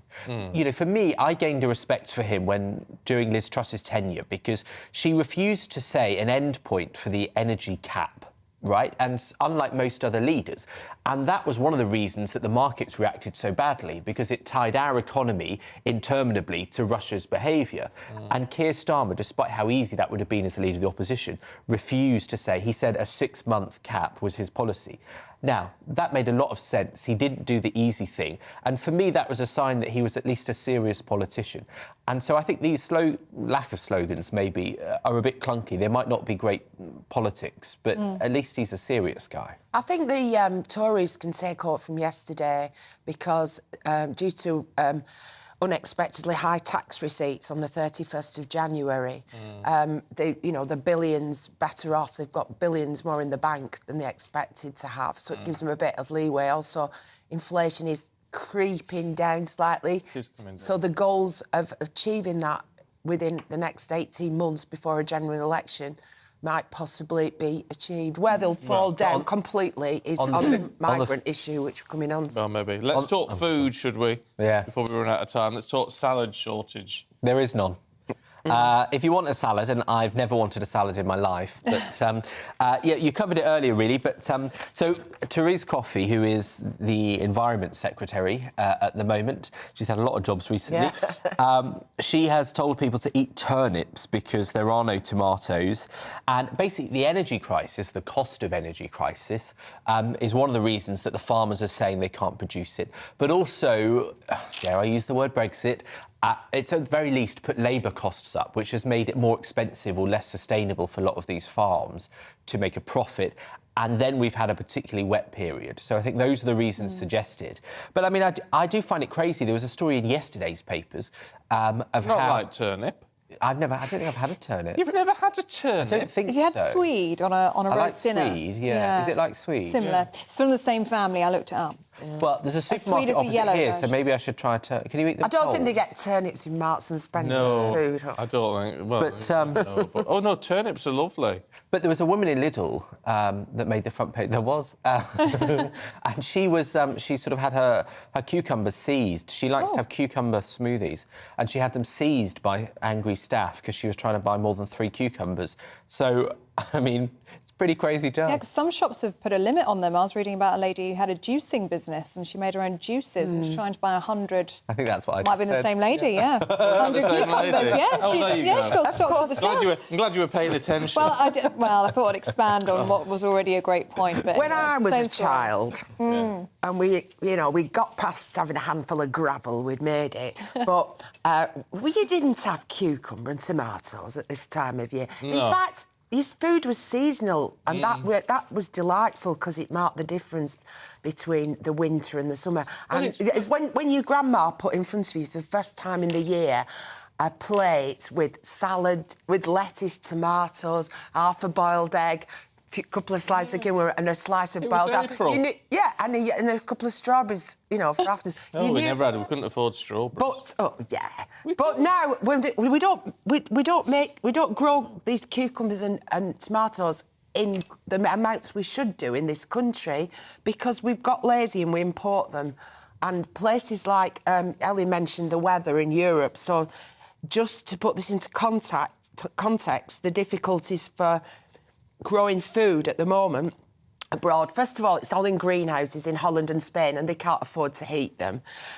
It's the driest winter since 1959, 64 years. In France, they haven't had rain for 32 days, and there'll be water restrictions across France from the 3rd of March. They're already in place in 87 municipalities. And in Spain, there's water shortages. There's low hydroelectric power because of we don't need the Met Office. So that's where we get our food from. No, so we need to be turnips, parsnips, carrots, good old winter veg. Beetroot, Brussels sprouts, winter cabbage. Veg. Yeah, lovely. We're going to leave it there, you two, but we will catch up with you a little bit later on. Thank you very much indeed. It is 7:49. Let's have a look at some of the other headlines this morning. Several nations have held vigils in tribute to Ukraine, marking today's one-year anniversary of the start of the war. The Eiffel Tower lit up in the colours of the Ukrainian flag, whilst in Brussels, the European Union also lit up its headquarters in blue and yellow.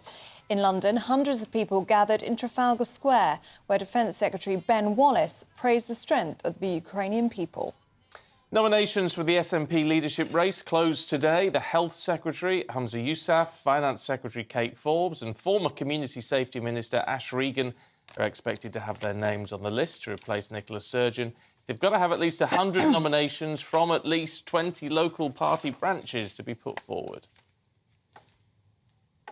And police say there's been a possible sighting of a missing hiker in the Highlands. Carl Sambrook from Yorkshire and his dog went missing on Sunday whilst walking in Glen O. Concerns are now growing for his welfare and extensive searches have been taking place. Police Scotland is asking anyone with information to contact 101. Now, let's talk a bit of showbiz for you this morning because veteran British actor Phil Davis says he's resigned his BAFTA membership after the show on Sunday, calling it an embarrassing travesty. Well, here to tell us more is the showbiz reporter and our friend Stephanie. Morning, Susan and Ellie. How are you both this morning? Yeah, all right. I mean, he seems to have reacted to the fact it almost sort of went a bit woke, didn't it? Yeah, he didn't mince his words, did he? Definitely. I think with most of these award shows, as we've seen many times, we expect the viewers to have their say, but we rarely expect a member of the BAFTAs to slam the award show.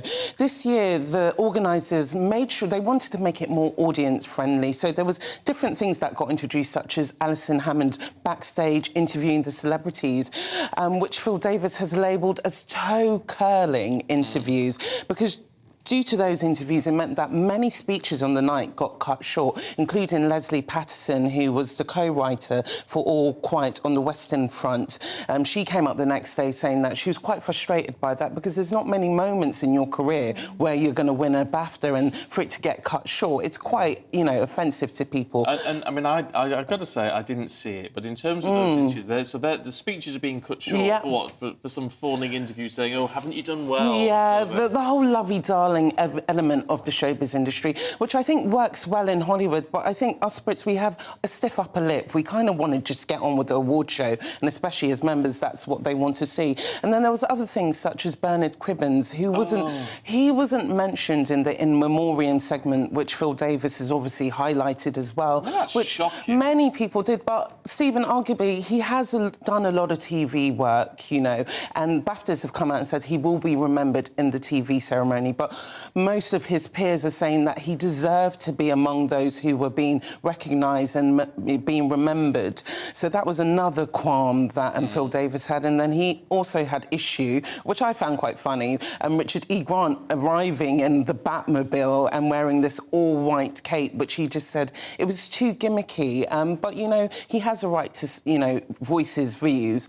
But now that he's saying that he's resigned from the BAFTAs, it means that he can no longer vote in future awards. And I think, if you want to make changes to organisations such as the BAFTAs, you have to be in it to win it and to make those changes.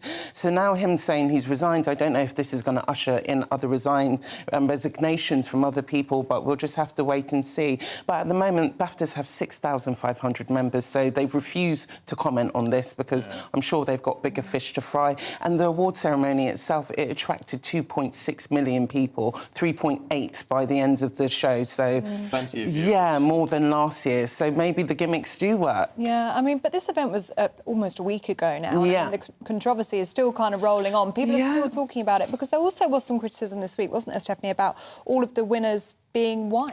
Yeah, we're always finding this with awards now because, you know, all the awards, Oscars, BAFTAs, they're trying to make it diverse and, you know, they all have these diversity teams. But then on the night, when you're seeing who's winning, you're not really seeing that diversity. It's a bit of a hard one for me sometimes because I think merit has to be given where it's due. Yeah. You know, I don't think Can't just win because I don't think anyone should be a token. There shouldn't be a token where just because you're black, you should win an award. But if you are trying to reflect diversity, there has to be some changes there, but I don't think anyone should be a token. So, you know, 3 years ago, we had the big trending BAFTAs So White, and it seems like that's now coming back again with people saying there was hardly any winners from a diverse background. So I guess that's more food for thought for the ceremony next year. And also we had issues with someone called Ariana DeBose, who was in West Side Story. She'd done a bit of a rap at the beginning of the ceremony, which didn't go down well with audiences. And again, the BAFTAs, this was their kind of diverse moment, trying to bring rap to the BAFTAs. I'm sorry, we've got that stiff British upper lip, and I don't know how well that worked. No, I don't think so. No, don't you start rapping. Maybe tomorrow. Oh, we shall see. We'll see you the whole tomorrow. weekend. Lots of Stephanie, love. thank Thanks, you very guys. much indeed. Don't go anywhere. All the top stories heading your way straight after the weather. Hello there, I'm Greg Dewhurst. Welcome to your latest broadcast from the Met Office. Cloud and patchy rain sinking south through the day ahead. Sunshine will follow though, but starting to feel fresher for everyone. Looking at the bigger picture, here's those weather fronts pushing south through the course of the day. High pressure though, always nearby, if anything, moving in for the weekend, meaning there'll be plenty of dry weather to come, though the cloud will build at times. Cloud across the central swathe of the UK first thing Friday morning, patchy rain and drizzle. Blue skies across the far south of England with a patchy frost soon being replaced by cloud, but brightening up through the day across northern England, Scotland and later into Northern Ireland. Sunny spells developing here, but the risk of a few showers still down the east coast, being blown in on quite a brisk northerly breeze, perhaps wintry over the highest ground. Temperatures 7 to 9 Celsius across the north of the UK, 11 or 12, so still a little above average for the time of year, but starting to feel colder as that northerly air sets in. The weather front, what's left of it, clears the far south through Friday evening, clearing skies for everyone as we head into the early hours, though still a little bit of cloud across eastern areas could produce 1 or 2 light showers. Under the clearest skies across central and western areas, temperatures -1 to -4 Celsius, leading to a frost a little bit higher across the far east where that breeze continues. But it means plenty of sunshine for Saturday morning. For those up early enough, the best of the sunshine across western areas. A patchy frost though, so quite a chilly feel. Through the day, the cloud starts to bubble up. The best of the sunshine will hold on into the afternoon across western areas. The east becoming quite cloudy. Still the risk of 1 or 2 showers. Again, perhaps wintry over the highest ground, but feeling chillier for everyone, 7 to 9 Celsius. But that's actually where temperatures should be for the time of year. Taking a quick look at the rest of the weekend and into next week, high pressure holds on, it keeps it largely dry. There will be some bright or sunny spells, but that might lead to a frost at night time. And temperatures generally by day around average for the time of year, but feeling a little chilly.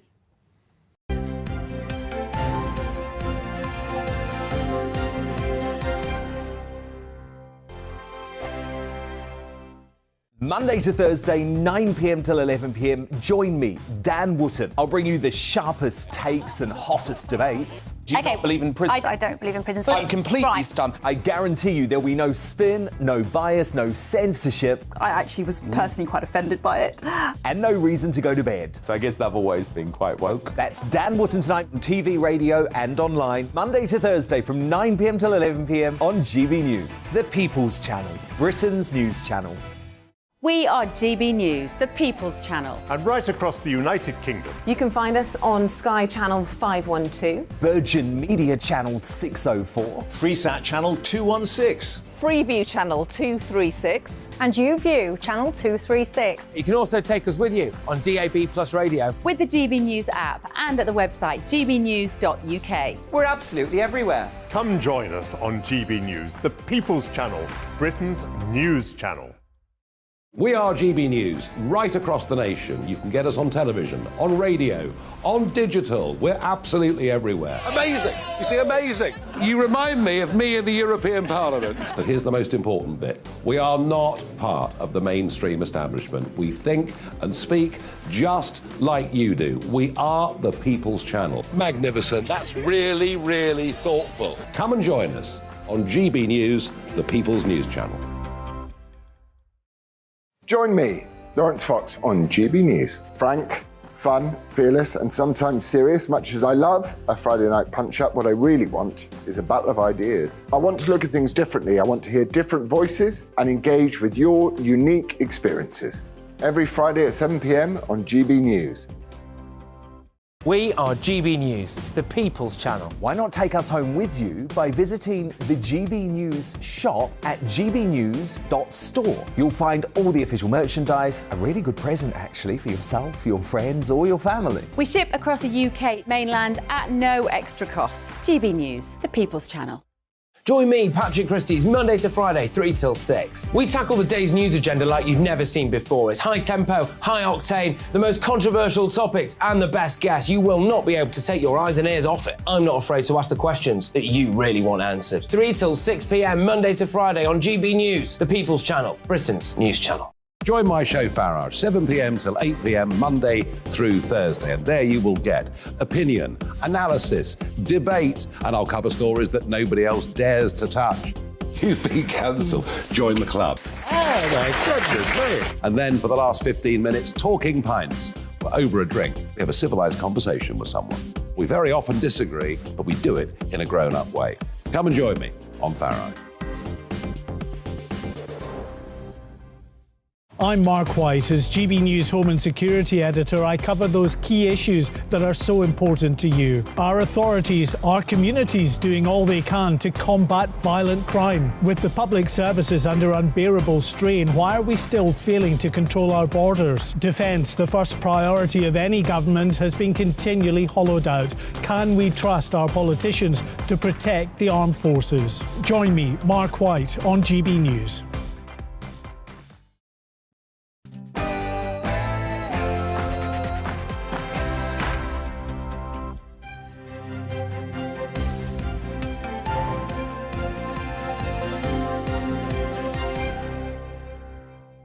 Today marks 1 year since the beginning of the Russian invasion of Ukraine. Good morning, it's 8 o'clock on Friday the 24th of February. This is Breakfast on GB News with Stephen and Ellie. These are your top stories this morning, and it's been 12 months since Russia began its full-scale invasion of Ukraine. The conflict continues to take a terrible toll, resulting in tens of thousands of deaths on both sides and causing Europe's largest refugee crisis since World War II. The Prime Minister will lead a national minute's silence to mark the anniversary and again will call on allies to increase Ukraine's capability to halt Moscow. It comes as the UK prepares to supply longer-range weapons to the war-torn country. Nominations for the SNP leadership close at midday today, with the latest polling appear to show Finance Secretary Kate Forbes leading the way, though she has been controversial, followed by the Health Secretary Humza Yousaf and former Minister Ash Regan. And it's been quite the week in Hollywood so far, with Harvey Weinstein being sentenced, actor Alec Baldwin due in court, and the fallout from last weekend's BAFTAs still rumbling on. We'd love to hear from you this morning. Loads of you getting in touch on PTSD, because we were talking about that in the last hour, and also this salad shortage. A lot of you saying, why are we eating salad? We should be seasonal veg, which might solve some of these problems. If you've got a thought on that or anything at all, gbviews@gbnews.uk.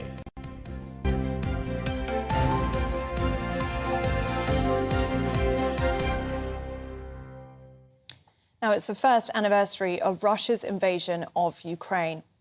The war, which started, officially we say it started in 2014. That's when Crimea was attacked and occupied, of course. But this conflict, of course, this specific conflict kicked off a year ago today, and it's resulted in tens of thousands of deaths on both sides.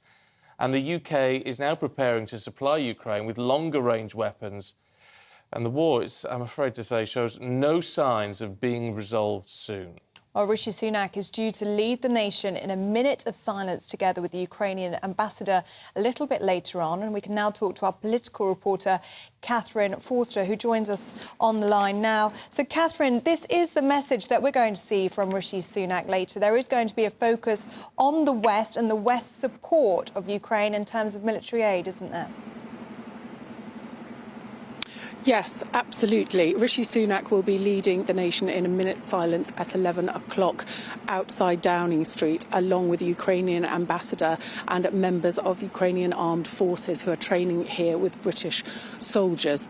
And then this afternoon, he will be hosting a video conference call with members of the G7 and really saying that everybody needs to prioritise getting military support to Ukraine right now, that this is very urgent, this cannot wait, that Russia will renew its offensive imminently, and time is absolutely of the essence. Now, although the UK is not pledging to send fighter jets direct to Ukraine, despite what Boris Johnson, the previous Prime Minister, says, they are offering to backfill where other countries, potentially Poland, for example, would send their MiG fighters. Now, the reason for that is that Ukrainian soldiers, Ukrainian runways, are equipped to fly and deal with those types of planes now and trained to use them. So the Typhoons that we have could potentially be sent to Poland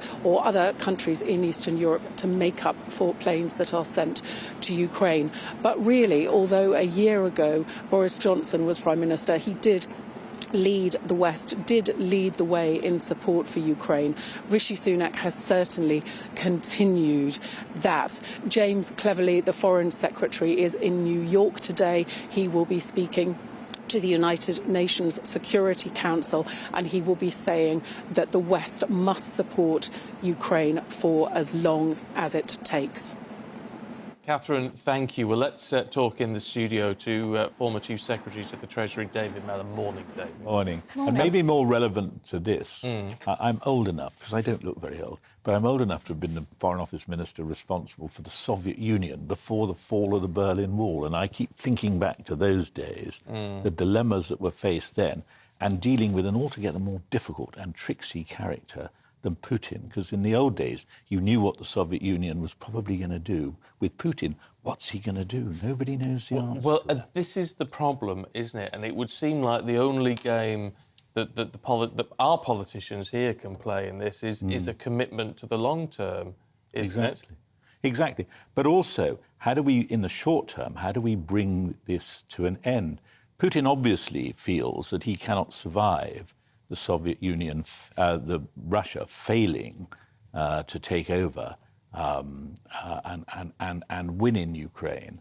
So the question is, though, at what point does a lot of the BS he comes out with about nuclear weapons, at what point does that become a reality? It's a very, in the old days, we used to think of MAD, mutually assured destruction, and there's still an element of that. But isn't there, because obviously there are concerns about what relations there may be and what sort of joint operations between Russia and China in relation to this. China's made it clear that they don't support the use of nuclear weapons in Ukraine. No. Now, is that going to actually be important in terms of moving forward? No, in sitting out there and trying to think about what one could say that was of any use compared to what everyone else has been saying on it, I think the key element in this is China. I'd love to say it was the Archbishop of Canterbury's intervention, but I don't think so somehow. I'd rather he told us what God's purpose is in all of this and try to be a sort of amateur diplomatist. But where we have a situation that really matters, Russia was very keen on its relationship with China. China, they're wise enough to know that they cannot attach themselves to Russia without the greatest risk of being dragged down into the swamp as by Putin's last despairing attempt to stay out of the mud.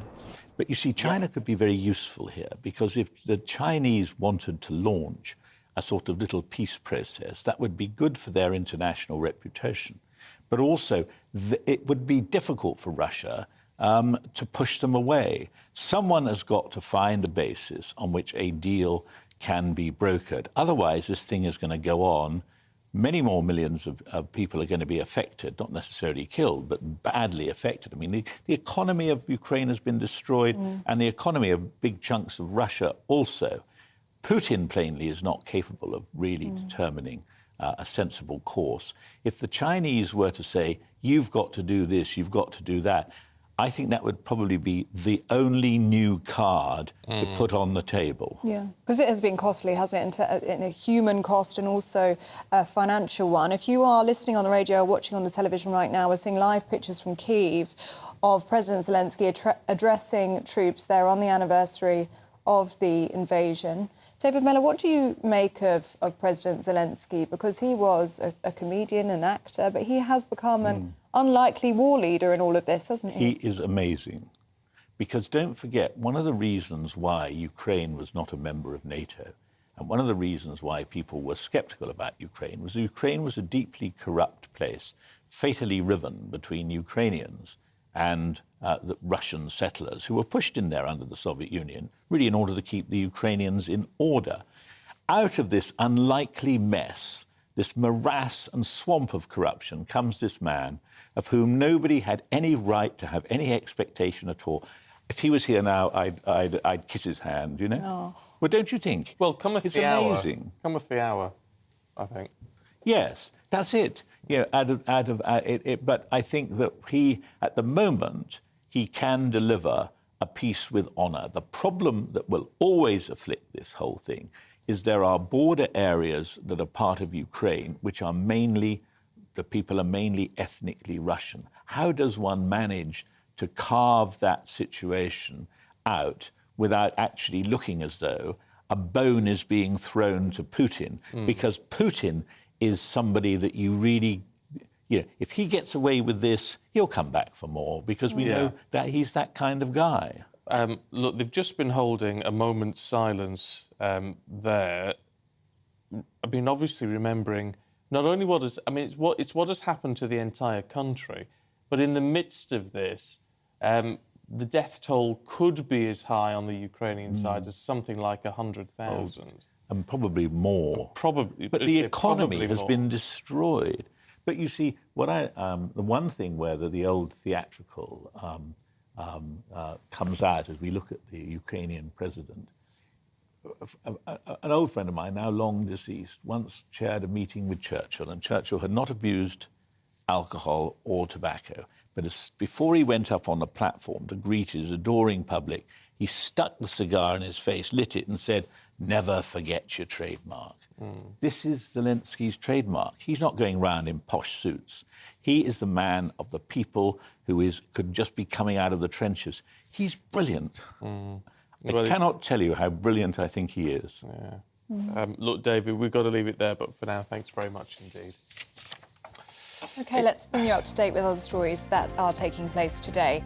And 4 men have now been arrested in connection to the attempted murder of an off-duty police officer in Northern Ireland. Detective Chief Inspector John Caldwell was shot multiple times by 2 masked gunmen whilst he was with his son at a sports centre in Omagh on Wednesday night. He remains in a critical but stable condition in hospital. The former Hollywood film producer Harvey Weinstein has been sentenced to 16 more years in prison after being found guilty of rape and sexual assault.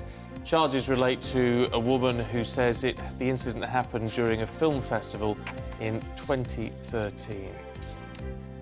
Value products in supermarkets have been hit hardest by inflation, with prices rising more than 20% in a year. Consumer watchdog Which found this to be well over the overall grocery inflation of nearly 16%. The organisation said those who are likely to be already struggling to feed their families are being most affected by the rise.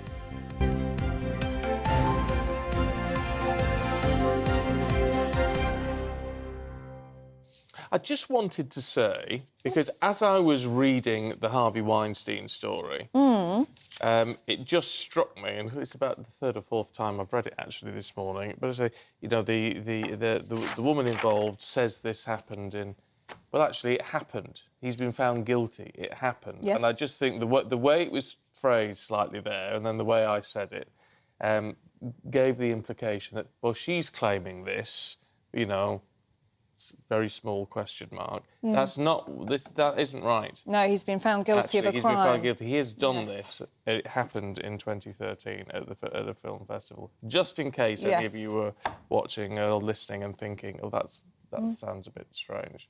So we'll tweak that. Yes. Because what a horrifically evil man. Yes, absolutely. He is, actually. When you look back at... I was thinking about him on the drive-in this morning and thinking the greatest punishment for him is that of all his fame and wealth and power that he's had, and he's now, in effect, living in a box. Yep. Isn't he? And you just think... and he will be there for the rest of his days now, and he's not a well man. He will be there. He will live out his life in prison, and you just sort of think, well... Yeah. How horrific must that be for him? And that will be his legacy as well. I mean, it won't be Hollywood, it won't be the films, it won't be the actresses that he's made. It will be the horrific crimes that he committed and really the culture that he created in Hollywood and very much part of that led to the Me Too movement and women speaking out about what was happening to them in Hollywood. So that will be his legacy, and that's how he will be remembered. And I'm sure that's a very bitter pill for him to swallow. Good. If he's even realised. I'm not quite sure he has. Well, you do wonder with people like that if they actually appreciate living in their own world, I think, aren't they? Anyway, let's turn our attention. I've just been in Scotland, actually. You have? Yes, tell us about that. Did you have a lovely time? I had a lovely time. I was in Melrose, so not that far over the border, an hour south of Edinburgh. Beautiful, though. Absolutely wonderful. But for the first time ever, and I'm from the Lake District, so, you know, Scotland was not far away at all. For the first time ever, crossing the border and things, it felt like another country. Really? And I think it's the first time I've been back in quite a few years where we've had certainly since the first referendum and everything else, where suddenly there's been all this push towards independence. And it felt like a different country because from my attitude, not for the people, but from my attitude to thinking, well, these are people who want away from us. I don't know, it just felt different for me. That is really interesting. Really interesting. Well, the reason we're talking about this is because the race for the leader of the SNP continues since the resignation of Nicola Sturgeon shocked many newsrooms, many people all over the world, that resignation. And Kate Forbes is so far the most popular candidate. However, her faith-informed views on equal marriage, transgender rights and sex outside of marriage sparked a row which saw her issuing an apology in a bid to reset her leadership campaign. Well, joining us now is political editor at the Scottish Daily Mail, Michael Blackley. Good morning to you, Michael. So let's talk about Kate Forbes, shall we? She is the favourite to succeed from Nicola Sturgeon, but she is controversial as a figure, isn't she? And that's why she's apologised in a need, perhaps, to reset this campaign. Yes, indeed. It's been a pretty lively start to the SNP leadership contest this week because Kate Forbes came out on the first day of her campaign and confronted questions that she knew were coming her way about her devout Christian views as a member of the Free Church of Scotland. So it's really dominated this week questions about the fact that she opposes same-sex marriage. She confirmed that she would have voted against same-sex marriage in the 2014 vote. But what's been quite interesting is some of the follow-up to this. So the other candidate who seems to be the favoured option amongst many of the SNP establishment, Humza Yousaf, is a Muslim politician, and he's said all through this week that, of course, everyone knows the views of his faith on same-sex marriage, but he's confirmed all week that he would support it, that he supports it now, and that he supported it then. However, he did miss the final vote on this, and we've got allegations this morning. We've got it on the front page of the Scottish Daily Mail from the Health Secretary at the time, saying that Humza Yousaf actually asked for an excuse to miss that vote. Because he was coming under pressure from his mosque, in Alex Neil's words. So it's been a really controversial issue, and it's possibly an issue that's going to continue rumbling on through this campaign. will, by the sounds of it, Michael. I'll tell you what intrigues me is, I mean, the sort of vote on who's most popular at the moment is taken from what SNP grassroots members, right?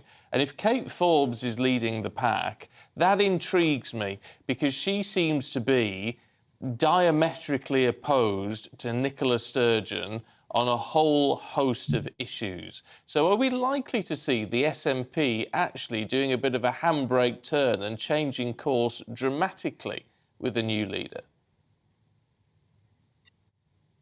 I think it's one of the big questions. The SNP in recent years have been seen to be, they've taken a particular socially progressive route under Nicola Sturgeon, a lot more so than they did under Alex Salmond, incidentally. So I think one of the big questions is who are the SNP members? What do they actually want from their party and from the First Minister? There's been suggestions, well, there's an impression that a lot of the people that have come into the SNP, they've had a lot of new members since the independence referendum. There's been an impression that they've been younger, progressive types. But actually, there's some research that indicates that the average age is about 54, predominantly male. So it is a little bit uncertain just on who the electorate is in this vote. So there is a big question on, will they be desperate to see continuity Sturgeon, which would probably be the Health Secretary Hamza Yusuf, or will they want something a bit different? Kate Forbes is somebody who would possibly try to reach out to other voters, to pro-union voters, in a way that maybe none of the other candidates could do. Mm-hmm. Yeah, I tell you what, it's going to be interesting. It's going to be an interesting competition. Michael, really good to see you this morning. Thanks very much indeed. If you've got a view on that, would love to hear your thoughts. Quite a few getting in touch over PTSD. We're talking to combat stress a little bit earlier on. Alex says it's good that this is getting talked about as it was swept under the carpet for decades. Yeah. It was. You were just expected to get on with it. And I think we need to really understand what some of these people are going through. And a lot of it down to what they have witnessed. They've witnessed things that you just would never want to see. Well, no human should see. No. Paul says, I was remarking earlier on how high the numbers are of veterans who are suffering PTSD. It is believed to be around 20%. Paul's been in touch saying, I'm an ex-British soldier. Out of 100 of my army mates, it is around 20% of them who are suffering from PTSD, so 1 in 5. And Neil says, civilians with PTSD, of which I'm one, have virtually nothing. We also need help. And I'm sure you do, Neil. I'm sure you do. It's a case of, and I don't know how you access that as a civilian. I guess some of it may relate to what your PTSD is from, and then if there are any pathways that way. It's very, very difficult. I think part of the reason I think combat PTSD is viewed perhaps a little bit differently is because this is incurred as people are serving Queen and country or King and country, and it's there sort of that sacrifice. Not to belittle whatever has happened to you, Neil, but let's hope you can find. There must be some charities out there that can provide some support, because it should be there for everybody who's suffering with. And the NHS should, of course, offer support for that as well. But do keep your views coming in on any of the stories that we're talking about today. gbviews@gbnews.uk. Now, there is lots more to come in the programme. Aidan McGee is here soon with latest sporting news from Manchester United's win over Barcelona to the passing of commentating legend John Motson. Stay tuned, it's after this.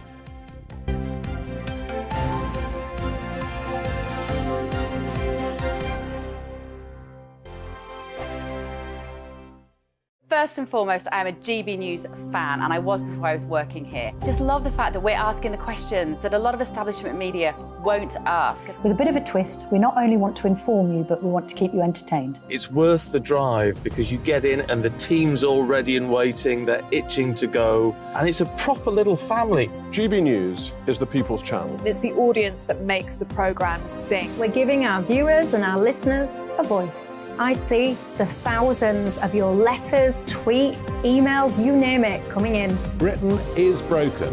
How on earth did we get into this mess? But more importantly, how do we get out of it? The establishment had their chance. Now we're here to represent you. It's time for something different. It's time for GB News. I'm very patriotic. I believe in Britain. Our best days lie ahead. Britain's watching. Britain's watching. Join us here on GB News. The People's Channel. Britain's news channel. I'm Andrew Doyle. Join me at 7 o'clock every Sunday night for Free Speech Nation, the show where I tackle the week's biggest stories in politics and current affairs with the help of my 2 comedian panellists and a variety of special guests. Free Speech Nation, Sunday nights from 7 on GB News, the People's Channel, Britain's news channel. Here on GB News Live, we'll be keeping you in the picture, finding out what's happening across the country and finding out why it matters to you. We'll have the facts fast with our team of reporters and specialist correspondents. Wherever it's happening, we'll be there from 12 noon on TV, radio and online. GB News, the People's Channel, Britain's news channel. I'm Michael Portillo. Join me on GB News on a Sunday morning for topical discussion, debate, arts and culture, and sometimes even ethical dilemmas. I don't always agree with you, Michael. Michael Portillo, Sundays on GB News, the People's Channel, Britain's news channel. Hello, I'm Michelle Dewberry, and you can join me every weekday 6 till 7 on Jubes and Kerr. You're an inspiration to us all. Clip that bit up. Well, you are. That's my ringtone. My political ambitions those days are gone, I can tell you. She's only teasing. Go on. He's probably going to want to lay down now. I'll give him 2 minutes to have one. Let's respectfully disagree. That's what we like on Jubes and Kerr. Come and join us. GB News, the People's Channel. Michelle Dewberry, weekday evenings at 6 o'clock. I'm Simon Evans. Join me on GB News for Headliners at 11 p.m. What's the scoop? I'll be joined by 2 of the country's top comedians. That's right. As we take a look at tomorrow's newspapers tonight. We're going to get into trouble. If it's a big story, we'll be covering it. Spill some tea on him. There we go. But we'll also have some fun. I wouldn't stick up a bank. My father didn't love me. So anyway, Headliners every night from 11 on GB News, the People's Channel, Britain's news channel. Join me, Nana Akue, Saturday and Sunday afternoons on GB News. Expect fiery debate and passionate discussion as me and my panel tackle some of the biggest topics hitting the headlines.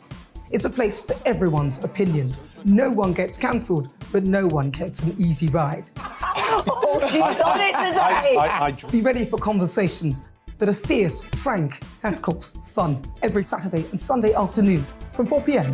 on GB News, the People's Channel.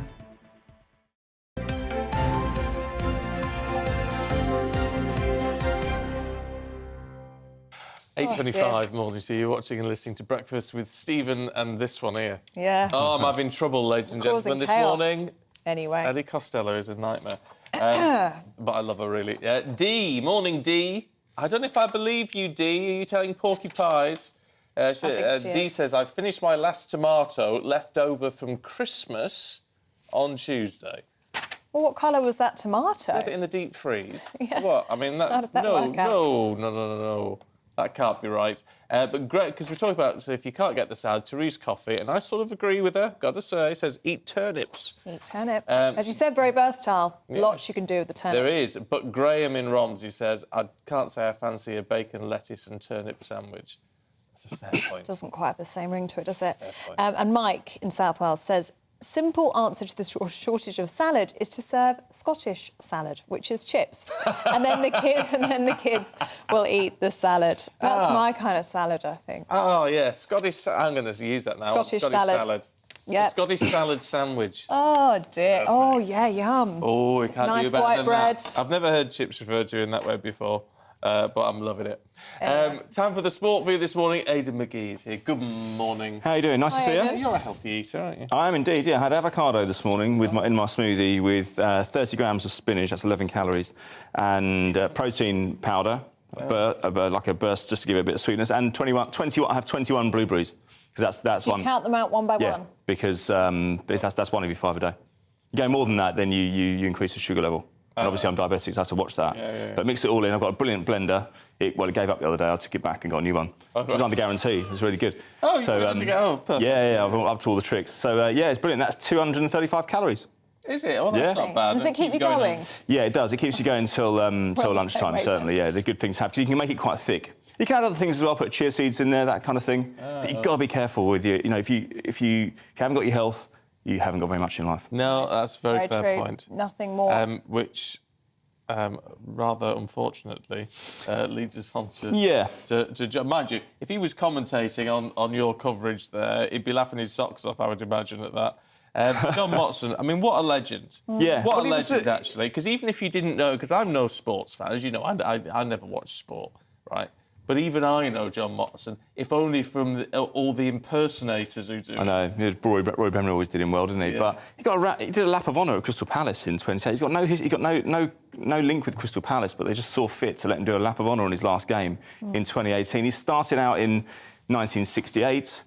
He did the game that kind of changed his career was Hereford against Newcastle in the FA Cup in 1974. Ronnie Radford's goal.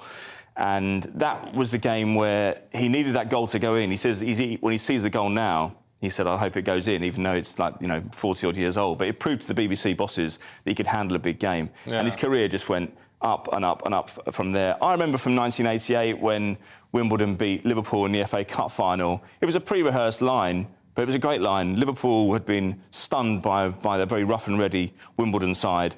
Liverpool were the aristocrats. They'd just won the league at a canter. Wimbledon turned them over at Wembley, and he said, the crazy gang have beaten the culture club. And that was a nice line for me. And Wimbledon forevermore were known as the crazy gang. And then he retired from sort of frontline live football commentary in 2008. But we still saw him around. 29 FA Cup finals, 10 Euros, 10 World Cups. I mean, tributes from Gary Lineker. Gary Lineker said he always pitched it right. He got the big goals right. It's a sad day for football. Tribute from Prince William as well. Very sad to hear about the passing of John Motson, a legend whose voice was football. My thoughts with his family and friends. I think that's the thing with him. His voice was football in this country. Yes, it was. I mean, and don't forget, he had this really stiff competition around him as well. I mean, in the BBC, you had Barry Davis, who was a very stellar commentator as well. Those two very much on a level. And from the other channels as well. I mean, Martin Tyler's been going for a long time at Sky, who we probably knew from our previous employment. And then Brian Moore, who died, 20-odd years ago, but a stellar name. And he was living it. His contemporaries were outstanding. So he had to be at the top of his game all the time. And a very sad day for football because, I mean, we didn't see him around very much in recent years. But even so, anyone of a certain age remembers John Motson. There's no question about that. Yeah, and he always seemed like a nice man. He did indeed. Which I think helps.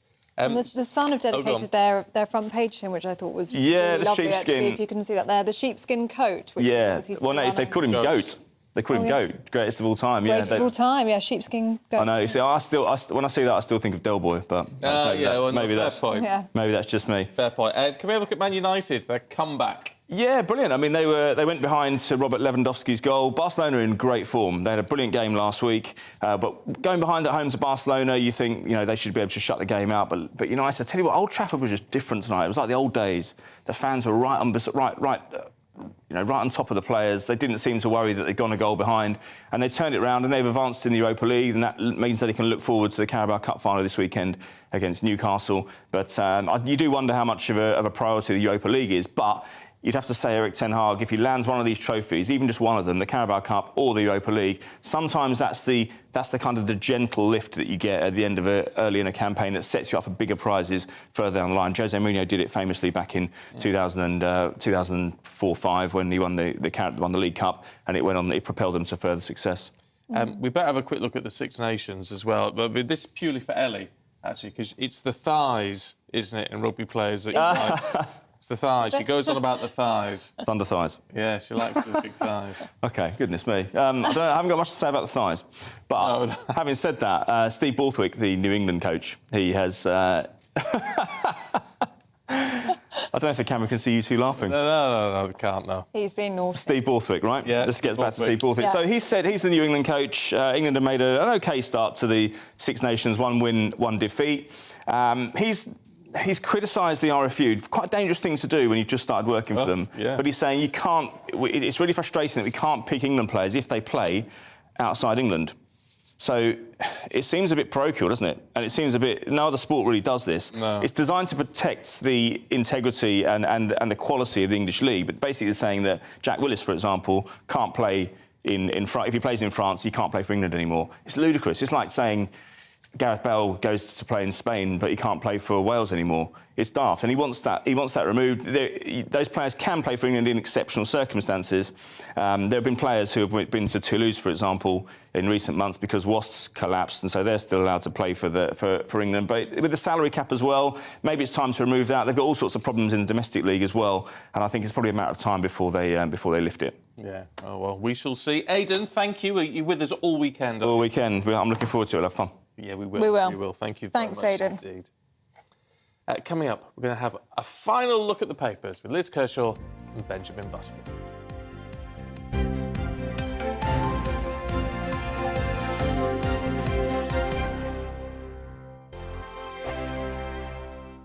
It's all about family, being in people's living rooms, all the interaction and getting to know who our viewers and listeners are. When I was young, my dad used to say, "Nana, stop arguing." I wanted an outlet that would enable me to give my opinion.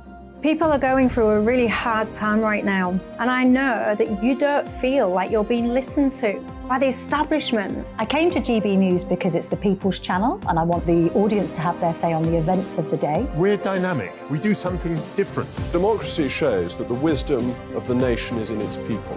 I get to travel to find out what the story is from a personal perspective. The British people aren't fools. We know when we're not being told the full story. We've got to work out how Britain moves forward from this. It's the best country in the world. The establishment had their chance. Now we're here to represent your views. Britain's watching. Britain's watching. Britain's watching. We're proud to be GB News. The People's Channel. Britain's news channel.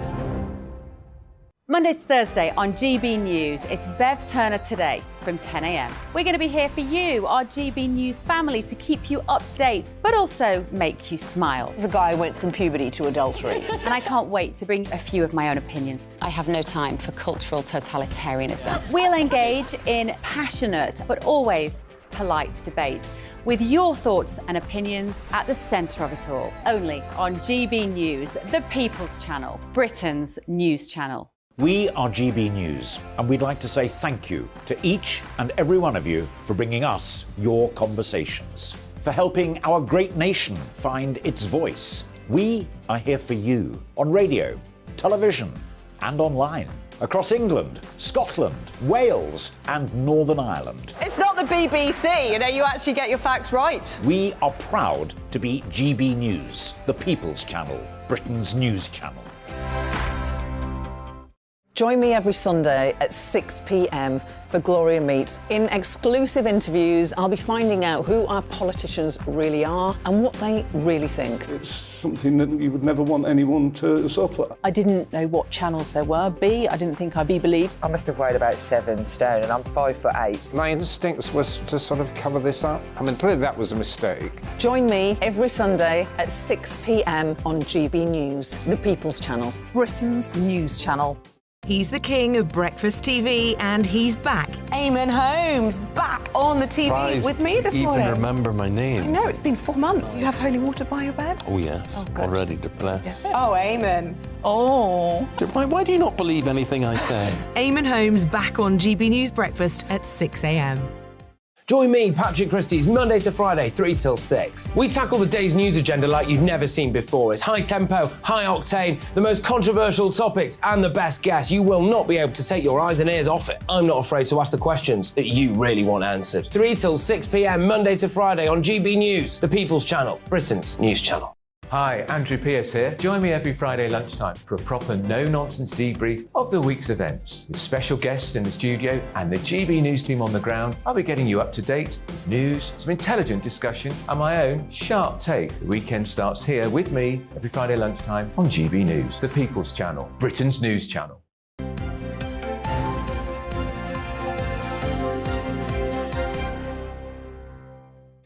It's very nearly 8:37. You're watching and listening to Breakfast with Stephen and Ellie. Just a quick one from Rosie. Hi, Rosie, who says, D, who said she's just eaten her last tomato that she had at Christmas.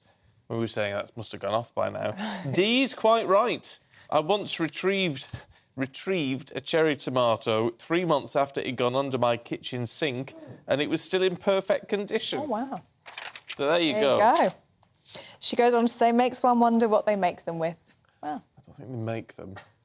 But I know what you Maybe mean. they spray them with something just to keep them perky. Do you think? Anyway, let's move on. Yes, probably best. Have a look at the papers this morning. The Times, a lot of the papers are going on the 12 months anniversary of the war in Ukraine. The Mail also draws attention to the anniversary of the Ukrainian conflict, as well as the Queen Consort's swipe at the recent Roald Dahl censorship. In the Eye, ministers planning to relax their position towards striking NHS workers. The Sun dedicates their front page to the late football commentator John Motson, who died yesterday at the age of 77. And the Star says, let them eat turnips, as Therese Coffey is criticised for her comments regarding Britain's salad shortage.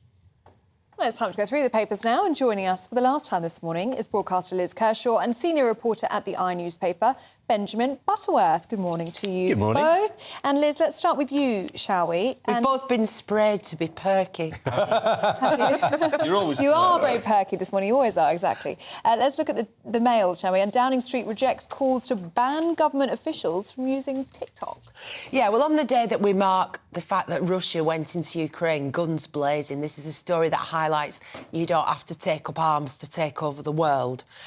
What is China up to? Well, apart from the fact that it lends African countries money that they can't possibly repay, and then when they've failed to make the payments and are indebted to China, China then takes over the infrastructure and the natural resources, mines, etc. So a really insidious way of expansion, but also technology. And we had the row about 5G masts a few years ago, didn't we, with, was it Wahoo or somebody who was trying to install technology?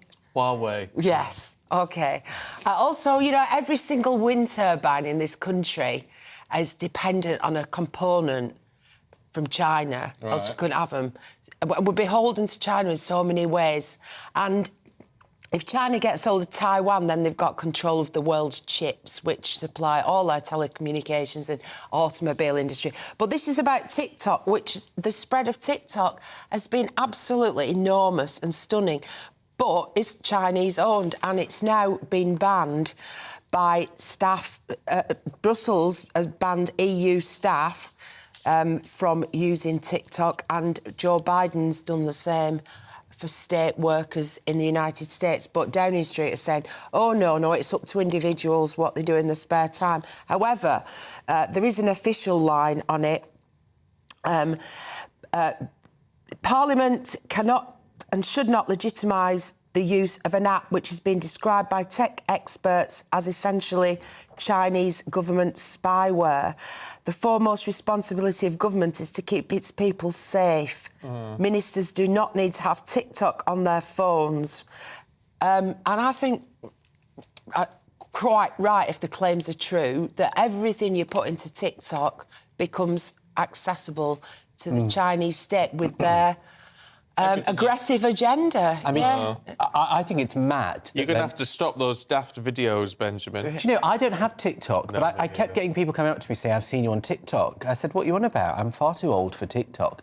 And then there's 32 million views of videos of me on TikTok, but posted by other people. 32 million. You've been checking that out then, haven't So you're on there against your will. But I tell you what, I think it's absolutely mad that the government aren't banning officials, let alone elected people, from having TikTok, because, you know, they can track your data, they can track who you're interacting with, they can read your messages, they can use it to see where you are in the world, your geotagging. It's incredibly dangerous. And one of the reasons why Joe Biden banned US government officials from having it is because TikTok they went into the private accounts of two journalists who had written negative stories about China and about TikTok to see who they were speaking to find their sources, and then use that to attack those journalists. It's incredibly dangerous, and I think it's very naive for us to not ban government officials from having it. Yeah, it worries me. It does worry me. Let's have a look at the Mirror. Good old Chris Kamara. I like Chris. And he's come up with an interesting idea. Yeah, a really important one that hadn't occurred to me, thankfully, I suppose. But he's a petition, put my teeth in, that people who are terminally ill should be able to collect their pensions as of their terminal illness, so to get it early. So he's done this with Marie Curie charity, and 165,000 people have signed it.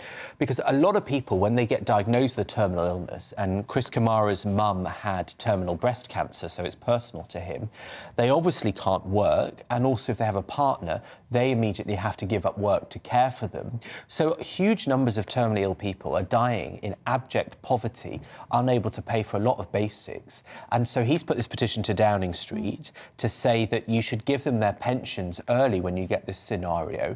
And I thought, well, it must cost a fortune because, you know, pensions aren't cheap.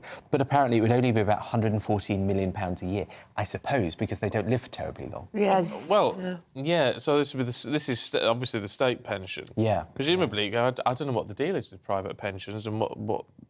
Because, I mean, because your partner would be eligible for some of that anyway, so it's like, it's 114 million quid is peanuts in terms Exactly. And I think, you know, the Department for Work and Pensions says that there are other benefits that you will get earlier, but you don't get your pension, and I think this sounds like a very sound and decent thing that the state should do. Can't see anything to argue with on that, can you? No, I really can't. No. I really can't. I like The Sun just because of their language in this about Clarkson's farm. A Dear John letter. Yeah. Spelt as in John Deere, who makes tractors, in case you don't know. I learned... I'm going to get to grips with it this weekend.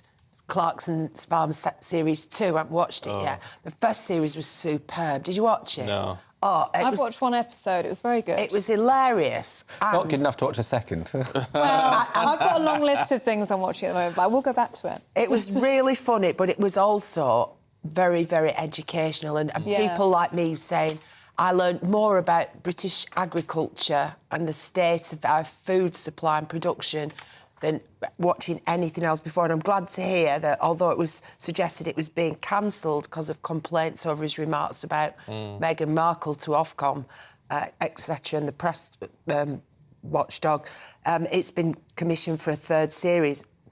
And what it shows is the absolute stupidity of our food supply policy. When we're talking today about not having tomatoes or cucumbers because they're not being produced in Holland and Spain, but we're covering our land. We're encouraging farmers, like Clarkson showed, to develop rewilding, which basically means let the land go to rack and ruin and grow, and planting trees, which is a good thing, covering the landscape. I hate it when I see those fields just covered in solar panels when there's most roofs in the country. I don't have them. It's just ridiculous. We should be producing food and have food security. During the war, when we were surrounded by German submarines and imports were impossible, we had to dig for Britain, and every scrap of garden, allotment, flower bed was used for food production. Well, Jason says, why don't people start growing their own like we did years ago? Fair point, I think. On that note, I'm afraid... Lady and gent, we need to leave it there. Liz Kershaw, Benjamin Butterworth, thanks very much indeed. Thank you. Now, 4 men have been arrested in connection with the attempted murder of an off-duty police officer in Northern Ireland. Yeah, Detective Chief Inspector John Caldwell was shot multiple times coaching young people at a sports centre in Omagh in County Tyrone yesterday evening. Well, our reporter Jiggy Beattie is on the scene for us there. Jiggy, a truly shocking story for the community there. What can you tell us? What's the latest? Well, yes, a 4th man has been arrested. That was last evening. Many raids have been taking place across Northern Ireland since this incident happened. John Caldwell, of course, coaching a young football team. One of them was his own son. As he went to his car to open the boot and put in footballs, his son at the front end of the car, 2 gunmen came out of the shadows and opened fire upon him. Passers-by administered first aid to John, and he was taken to Altnagelvin Hospital, where he still is in a serious and critical condition there, but stable. Now, since then, there have been raids throughout Northern Ireland. 3 men were arrested in the first night. They were from the Coal Island and Omagh area, and they were 38 45 and 47 years of age. Last night, from the same area, a 22-year-old man has been arrested. They are in the serious crime suite in Musgrave Street Police Station and being held under the Terrorism Act. Now, it must be said that we will know what is happening there really within the next 48 hours, and there will be many, many more raids before this investigation comes to a head. Okay, thanks very much for now. Catch up with you later. Now, on a different note, today is a big day for some rail passengers and enthusiasts as the Flying Scotsman is celebrating her 100th... Or his? I'd say her. I would have I'm not thought sure. her, but I don't know. We'll find out. Anyway, celebrating its 100th birthday. Yes, the locomotive was built in 1923, pulling the first train to break the 100 miles per hour barrier in 1934. Now, if you are a big fan, there are going to be multiple day trips pulled by the iconic Flying Scotsman across the country. Now, I should be so lucky to talk to legendary hitman Pete Waterman, who's also, of course, a huge rail enthusiast. Pete, oh, what a joy to see you. It's been, I think it's 20 years since I last spoke to you, if not longer. How important is it to mark, to celebrate what the Flying Scotsman achieved and just how important it was?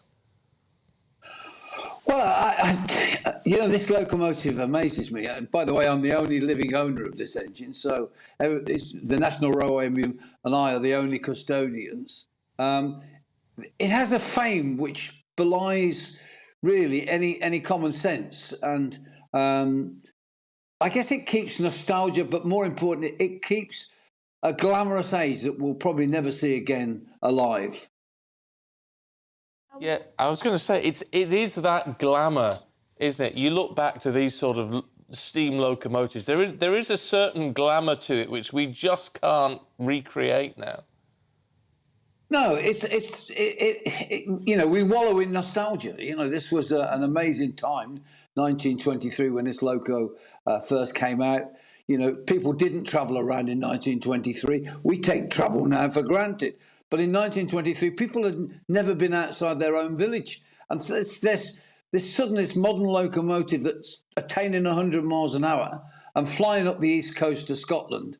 And the LNER, which was the railway company that owned it, they did such amazing publicity. I mean, we take publicity today. I know you've been talking about TikTok.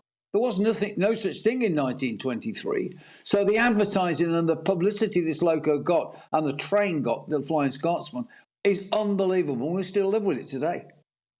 How special was it to you to own the Flying Scotsman or be a part owner of it? It was fantastic, and I got arrested once by the police for driving it away. How you can steal a 100-ton locomotive, I'm not quite sure. But they arrested Bill McAlpine, Sir William McAlpine and I, for stealing it. We were playing silly devils at about 8 o'clock at night, playing like kids on a steam train. But, I mean, it's still one of them funny moments when a policeman comes on and says, "Excuse me, what are you doing on this locomotive? I think it's been reported stolen." Now, how do you steal a locomotive? It only goes on steel tracks up and down. Yeah, you can't get it so far or so quick. I mean, obviously, you sold it, right? And it's since then had a multi-million-pound restoration. I mean, was that part of the issue then? That it's not buying it, it's not owning it, it's maintaining it and keeping it in good working condition that costs all the money. Well, let's be quite brutal and honest here. To own Flying Scotsman, you had to be a multi-millionaire, and it bankrupted 2 or 3 people before it went to the National Railway Museum. To do an average maintenance job on a steam locomotive now, just average, is £100,000. So every 10 years, you've got the minimum bill of £100,000 to keep it running, and that is quite phenomenal. You have to, there are some wonderful people out there today keeping these engines alive, and without people like Jeremy Hoskins, we wouldn't have steam on the railway like we've got. This is a huge indulgence and a huge passion, and the public benefit greatly from it. And the public love it so very much. I mean, even us talking about the Flying Scotsman this morning, big smiles on our faces. Yeah. And of course, today is going to be marked by special trips across the country. What does the future hold for the Flying Scotsman, do you think? How will it continue to stand the test of time? As long as there are apprenticeships, and we're very lucky in the heritage movement to have lots of apprentices going on. I mean, we've definitely got better engineers than we had 25 years ago now. I mean, we've got young people whose career are Boilermakers. Now, 25 years ago, if you'd have said to me there would be apprenticeships in Boilermakers, I'd have laughed at you. It was an art that had died out 20 years before. But now, young people are taking on Boilermaking as a career, and they make a living at it. Yeah, I mean, isn't it important that all these old skills? I mean, I don't know if we need to focus back on them a little bit more moving forward and post-Brexit and all these sort of analyses that the politicians and things do. But we need good old apprenticeships, don't we? I mean, a proper trade. I mean, it gives people a lifeline for life. Well, I started the apprenticeship scheme back up, it must be 25 years ago now, under a thing called the Equal Opportunities Act. And to me, it was obvious. You know, you wouldn't ask a brain surgeon after a year in college to come and sort your brain out, would you? He's got to do a certain amount of practical skills before you allow him to attack your brain. But, you know, we're taking people, we put them on a course, you know, for about 4 weeks and expect them to be engineers. Well, it's just not possible. You know, you need experience, you need skills, and those skills take 3 to 4 years. You know, those are things you learn on the job. And you know, the people that do apprentices, and as I say, we're very lucky in the heritage movement as we've got really good apprenticeship schemes, and it's bringing young people. I mean, for all those parents at home, you know, I have to tell you, working on a steam engine is probably the worst heavy job. You come out absolutely filthy. But if you want to see smiles on people's faces, is when they get hot rivets and they got a big gun and they go, they go deaf and they love it. It's just amazing to see young people. Oh, there's something about it. Look, Pete, thank you. It's really good to talk to you. Thank you ever so much, and I hope you enjoy it because you'll be going on the Flying Scotsman, won't you, as she goes up and down the country?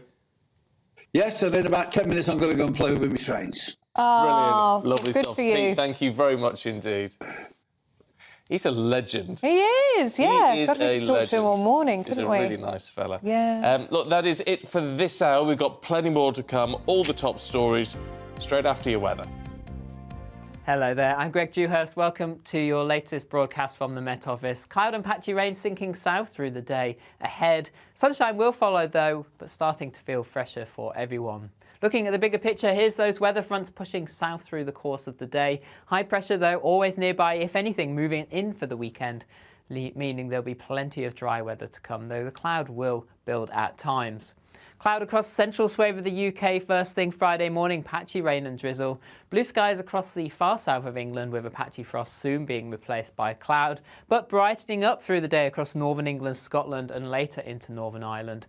Sunny spells developing here, but the risk of a few showers still down the east coast, being blown in on quite a brisk northerly breeze, perhaps wintry over the highest ground. Temperatures 7 to 9 Celsius across the north of the UK, 11 or 12, so still a little above average for the time of year, but starting to feel colder as that northerly air sets in. The weather front, what's left of it, clears the far south through Friday evening, clearing skies for everyone as we head into the early hours, though still a little bit of cloud across eastern areas could produce 1 or 2 light showers. Under the clearest skies across central and western areas, temperatures -1 to -4 Celsius, leading to a frost a little bit higher across the far east where that breeze continues. But it means plenty of sunshine for Saturday morning. For those up early enough, the best of the sunshine across western areas. A patchy frost though, so quite a chilly feel. Through the day, the cloud starts to bubble up. The best of the sunshine will hold on into the afternoon across western areas. The east becoming quite cloudy. Still the risk of 1 or 2 showers. Again, perhaps wintry over the highest ground, but feeling chillier for everyone, 7 to 9 Celsius. But that's actually where temperatures should be for the time of year. Taking a quick look at the rest of the weekend and into next week, high pressure holds on, it keeps it largely dry. There will be some bright or sunny spells, but that might lead to a frost at night time. And temperatures generally by day around average for the time of year, but feeling a little chilly.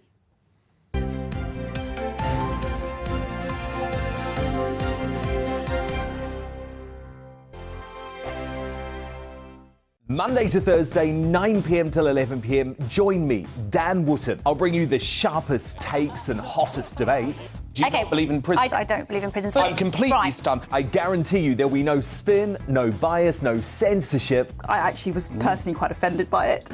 And no reason to go to bed. So I guess they've always been quite woke. That's Dan Wootton tonight on TV, radio and online. Monday to Thursday from 9 p.m. till 11 p.m. on GB News. The People's Channel, Britain's news channel. We are GB News, the People's Channel. And right across the United Kingdom. You can find us on Sky Channel 512, Virgin Media Channel 604, Freesat Channel 216, Freeview Channel 236, And YouView Channel 236. You can also take us with you on DAB+ radio. With the GB News app and at the website gbnews.uk. We're absolutely everywhere. Come join us on GB News, the People's Channel, Britain's news channel. We are GB News, right across the nation. You can get us on television, on radio, on digital. We're absolutely everywhere. Amazing! You see, amazing! You remind me of me in the European Parliament. But here's the most important bit. We are not part of the mainstream establishment. We think and speak just like you do. We are the People's Channel. Magnificent. That's really, really thoughtful. Come and join us on GB News, the People's News Channel. Join me, Lawrence Fox, on GB News. Frank, fun, fearless, and sometimes serious. Much as I love a Friday night punch-up, what I really want is a battle of ideas. I want to look at things differently. I want to hear different voices and engage with your unique experiences. Every Friday at 7 p.m. on GB News. We are GB News, the People's Channel. Why not take us home with you by visiting the GB News shop at gbnews.store. You'll find all the official merchandise, a really good present actually for yourself, your friends or your family. We ship across the UK mainland at no extra cost. GB News, the People's Channel.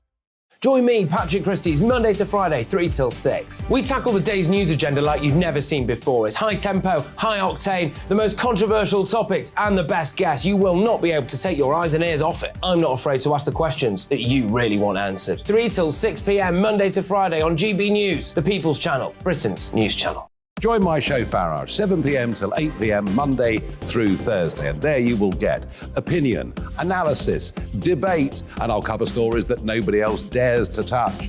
You've been cancelled. Join the club. Oh my goodness me. And then for the last 15 minutes, talking pints. We're over a drink. We have a civilised conversation with someone. We very often disagree, but we do it in a grown-up way. Come and join me on Farage.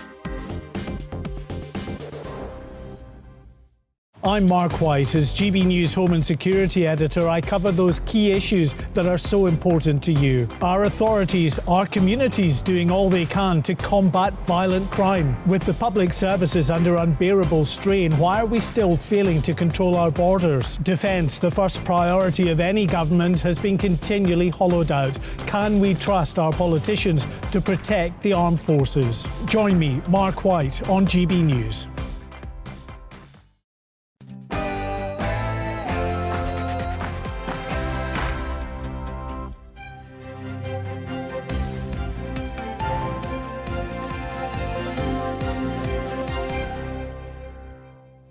Today marks 1 year since the beginning of the Russian invasion of Ukraine. Good morning, it's 9 o'clock on Friday, the 24th of February. This is Breakfast on GB News with Stephen and Ellie. These are your top stories this morning, and it's been 12 months since Russia began its full-scale invasion of Ukraine. The conflict continues to take a terrible toll, resulting in tens of thousands of deaths on both sides and causing Europe's largest refugee crisis since the Second World War. The Prime Minister Rishi Sunak will lead a national minute's silence to mark the anniversary and again will call on allies to increase Ukraine's capability to halt Moscow. It comes as the UK prepares to supply longer-range weapons to the war-torn country. We're going to be talking to the Defence Secretary, Ben Wallace, in the next few minutes to find out what the next steps are in the war from the British perspective. And joint bank accounts. Do you have one with your significant other? We'll be speaking with a woman who, despite being with her partner for over a decade, still won't sign up to sharing her bank account with him. That's weird. Interesting. I think that's weird. Why not? I shall be asking her. Yes, I think very interesting. Well, if you want to be independent, can't blame a woman. Well, you can have another bank account, can't you? But as a couple, if you're sharing everything, I How don't does know. it work? Yes, I find it a bit odd. Let us know what you think. gbviews@gbnews.uk. Yes, indeed so.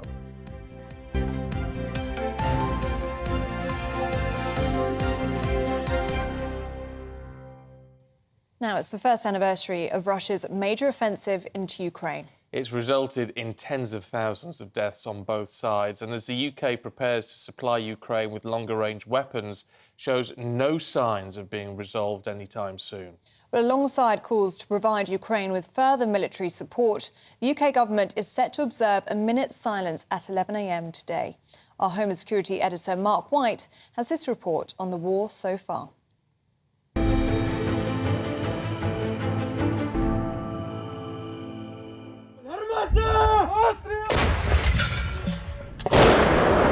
12 months on from the Russian invasion, the battle across Ukraine continues to rage on many fronts.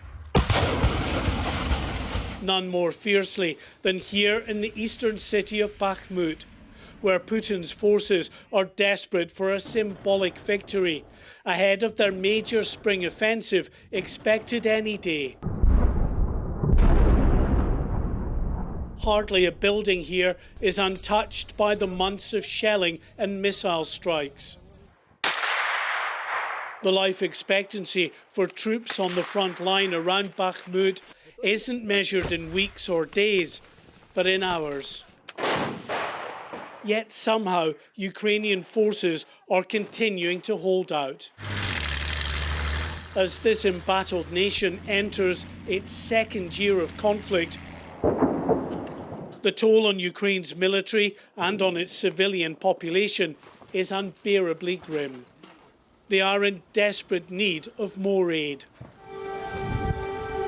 The US President's visit to Kyiv was the headline act in a chorus of world leaders in recent days lining up to proclaim their support for Ukraine. But the chair of the Commons Defence Committee says it's now time for those leaders to speed up their military support. We've been too hesitant to date to provide the necessary hardware.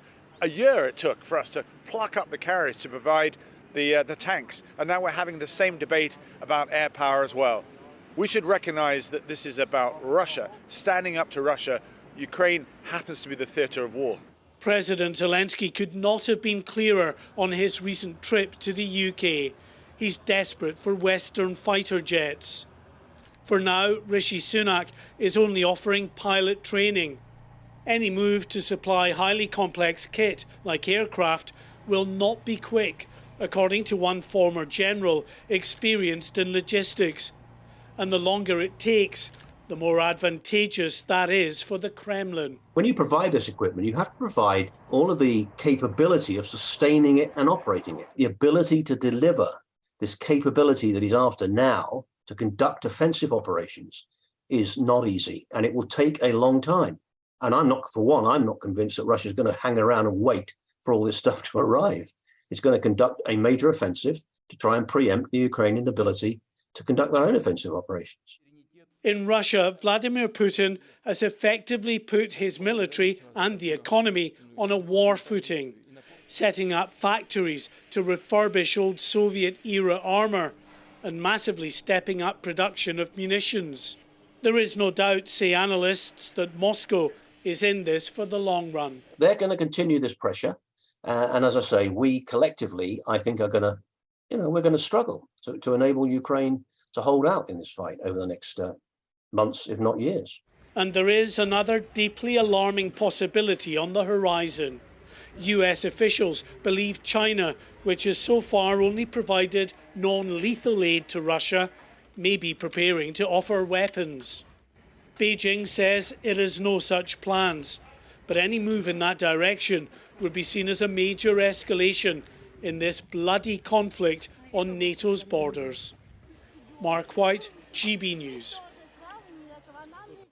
Well, let's talk to the Secretary of State for Defence, Ben Wallace, who joins us now. Minister, good morning to you. The only hope we have in the face of Vladimir Putin is our longevity in this, isn't it? Our determination to stay the course. Are we, as a British people and as a British government, prepared to do that? Yes, I think we are. And if you think about it, last year, people were debating how long Ukraine had on this very day, the 24th of February. And people were talking about, was it about resistance operations? How could we deal with the huge numbers of refugees? And now, 1 year on, we've seen a Ukraine fighting massive odds against them, has inflicted, we think, over 188,000 dead or injured Russian soldiers. They've destroyed thousands of their tanks. And the international community has come together in a way I don't think anyone really expected, but in a way not just coming together, they've stuck the course. And, only a couple of weeks ago, we saw the international community declare that they were going to donate Western tanks, nearly 200 of some of the best tanks in the world, and now being prepared to be delivered to Ukraine. And Britain is playing its part with some of our tanks, but also with the training that's required. From a British perspective, I mean, you spoke there about the Challenger tanks, which we've heard about in the last few weeks. There is still this pressure from Volodymyr Zelensky. He still wants that support from the skies, and Boris Johnson has ramped up those calls as well for Britain to supply Typhoons. Is that what we're going to see happen next? Look, I don't think in the short term you're going to see a jet supply, but I think because your military contributor was saying a similar thing. As you go up the sort of gradient of the type of platforms you supply, you also go up the complexity. And a fighter jet doesn't just come on its own; it comes with effectively a massive pit crew of about 200 people. That's people to engineers and systems analysts and technicians. They all come along with it, and Britain is not putting troops into Ukraine, and so that causes a problem in the first place. Secondly, how you fight and use an aircraft. It's not just about can you fly it, it's about how you weave it into your air defence and electronic warfare and all sorts of other layers that you need to make it effective. And so I think what is correct is that for the long-term plans for Ukraine, building their resilience where they can have time to develop those capabilities, we will help now start training them in the use of those planes. But I don't think you're going to see in the medium or short term a whole load of British planes just delivered into Ukraine. What I do think we can do, and we've already been doing it, is dealing with the effects you want the planes to deliver. So a plane can deliver three things. It can deliver air defence, shooting down other planes. It can deliver air support to troops on the ground. And it can deliver targeting and hitting targets in the deep, e.g. sort of headquarters and things. Now, we can deliver all those effects and have been as an international community already. Thousands of anti-air missiles are now in Ukraine, and that's why basically the Russian Air Force finds it very hard to fly. In close support to troops, you see everything from drones being used to precision artillery. And then in the longer range, you've seen obviously HIMARS. They have an 80-kilometre range, long-range artillery missiles effectively being used to strike into the depth of the Russian position. So we think we can help with those effects. We're continuing to increase that. But I think it's just really about managing the realities of saying that we just simply can't hand over Western jets and expect them to be used in the short term. I think what you can say is that if there are other countries with Russian or Soviet jets, which they could just transfer over, Britain will explore what it can do to give those countries that reassurance that their own skies will be protected. We've already done that in places like Romania and Poland, where we've flown patrols to help with protecting their skies, and obviously we have some air defence assets in Poland. So I think that is, to me, the best and quickest way we can help Ukraine. Yeah, I was going to say the whole backfill scenario is much easier, especially if it's then we're then assisting a NATO country in all of that, and it might be an easier and perhaps even a cheaper option to get that in place. Amidst all of this, though, it's this very difficult situation, isn't it, of not knowing what Vladimir Putin is going to do next. I mean, normally we have an assessment of what the enemy is planning. He seems to be very hard to read at the moment, apart from seeing a determination to keep going. Yeah, it is. It's one of the challenges we have is that, in our systems, and indeed in the old Soviet system, there's always a sort of check and balance. So, the Soviet system, you had a Politburo. In our system, you have a cabinet, you have a National Security Council, you have Parliament. So you always have different people whose job it is to tell leaders not necessarily things they want to hear, but things they must hear. And I think, President Putin seems to be pretty much running the country on his own with a few very close buddies who all think the same. And that makes it definitely a challenge. He's also a man who doesn't seem to care about the outcome of his troops. When you have sacrificed 188,000, or actually even more now, we think, of your own troops on this illegal invasion, it's quite hard to work out how far he has to go before he actually realizes he doesn't have much of an army left, and indeed his own population are starting to really suffer. But I think that's why we have, we should be grateful we're a member of NATO, an alliance of 30 countries, and we should recognise that, that might, that military power that is about mutual self-defence. If someone attacks one of us, we all come to each other's aid. That is our reassurance. That's how we go to sleep at night, that military alliance, it's been the most successful military alliance in history, is effectively ready and prepared to defend our borders. I've just got to ask you, Minister, we were talking to your counterpart a couple of hours ago. There are concerns about munitions stores in this country. Obviously, they've been heavily depleted by what's happened. They're being built up, we understand. This is all going to cost money. Now, Labour, John Healey saying, not explicitly, but implying that they would certainly look at extending defence spending. Something's got to be done in terms of defence spending come the next budget, hasn't it? Well, we're all looking forward to Labour's actual answers to the question of what are you going to do and where's the money coming from. John Healey made an announcement about troop numbers the other day, but no money attached. So we're all looking to see about some of their announcements. But look, the Chancellor and the Prime Minister recognised that and gave me an extra 560 million to refurbish our ammunition stocks back in autumn. And we've been continually to do that. One of the challenges that's been exposed by the war in Ukraine has been that basically those ammo stocks that we all held across Europe have slightly gone to sleep. We haven't necessarily had supply chains whirring away in the background. A, because that cost money, and B, because there wasn't a war. And so we've had to sort of reinvigorate those supply chains, and that can take time. But I'm confident we're on the mend. We've already received some new ammunition for our stockpiles, and we'll continue to do so. Defence Secretary Ben Wallace, really good to have you on the programme this morning. Thank you so much for your time. Well, waking up to explosions and fleeing homes barefoot in your nightwear, just some of the memories that Ukrainians have recalled about the terror they experienced the morning Russia invaded their country a year ago today. Yes, it's a conflict that they didn't start, but it's a conflict that they are determined to win. And we're joined by someone who was there on the first day of the invasion. It's British-Ukrainian student Valentina Butenko, who joins us in the studio now. Really good morning to you, Valentina.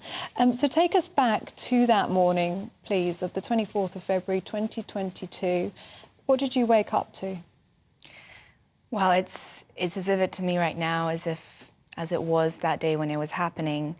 It was around 4 or 5 in the morning, and there was a very loud explosion. And the moment I woke up from that, I think I immediately understood what had happened. And I think for me, as for most Ukrainians, in that one instant, the entire paradigm of our existence shifted, because suddenly our reality that we knew became one of survival. But more importantly, we didn't know if we would have a reality and a tomorrow. And that's the kind of world we have been living in for the past year, where every time you go to sleep in Ukraine, you don't know if you'll wake up the next morning. And every time you walk down the street and hear air sirens, you don't know if the next bombing is going to be on you. And one part of me is sad that it is almost normal to me to live like this, and it is normal to so many Ukrainians. The fact that when you hear air sirens, when you hear about an explosion, something inside of you doesn't react anymore because you're so used to living in fear of death. But I think I'm also incredibly encouraged that a year on, all of that terror and fear that this monster attempted to inflict on us has not only not stopped us, but we are as bold and as convinced in building our own future as we were then. You see, it's a very difficult thing. It's very difficult for us to imagine what that is like if you haven't been through it. However, what strikes me from what you say is terror does two things. It either freezes you or it motivates you. And what seems remarkable is the way that, I mean, and through the president, has to be said, who seems to have led from the front, this has motivated Ukrainian people in a way which has astounded the world, actually, the determination of the Ukrainians. You know, the thing about what effect terror has on people, and you are entirely correct that there are only two options, either motivation or paralysis. That effect is dependent on what do you as a person stand for. Because if you see something beyond you that is more important, again, values such as freedom and liberty and caring about the nation around you, then there is really only one choice, and that's standing for that. But if you are a people who are only concerned with themselves, with their own comforts, then that terror turns into paralysis. And I think Ukraine and Russia are the two examples of what terror can do. You're studying here in London at the moment, aren't you? What are you making of the support from the UK to Ukraine? Well, for me personally, I'm very humbled by how much, not just the British government, but I think the British people themselves care and are willing to keep supporting and keep believing in Ukraine. Even walking through London and seeing so many Ukrainian flags just in people's homes, that, to me, that is such an important symbol that the British people understand what this is about, that it's not about strategy or politics or geopolitics, it's about something basic like freedom and human dignity. And Britain from the very start stood out to Ukraine and to the world as, I think, leading the stand against Russia and saying we're going to stand with Ukraine. And I think the British government is continuing that. But I think in that spirit, it is absolutely crucial that we don't limit ourselves in the aid and the support we're able to provide to Ukraine, because everything that we do not provide right now is something we will have to fight for later in the future. Look, sadly, we are out of time, but it's really good to talk to you this morning, Valentina. Thank you very much indeed. And is that traditional Ukrainian embroidery? Yes, it's a vyshyvanka. Wow, beautiful. wow. Yeah. Really lovely. Thank you so much for coming and joining us in the studio. Thank you. Very moving. Do let us know what you make of that. Really, really moving interview there. GBviews at gbnews.uk. Yes, indeed. And your thoughts on what the Secretary of State had to say about that, because he is determined that we will keep standing with Ukraine for the long term, because it could be, sadly, a long journey ahead. Anyway, we're changing tack totally in just a couple of minutes. We're talking money and romance and how the two connect. We'll tell you more in a minute.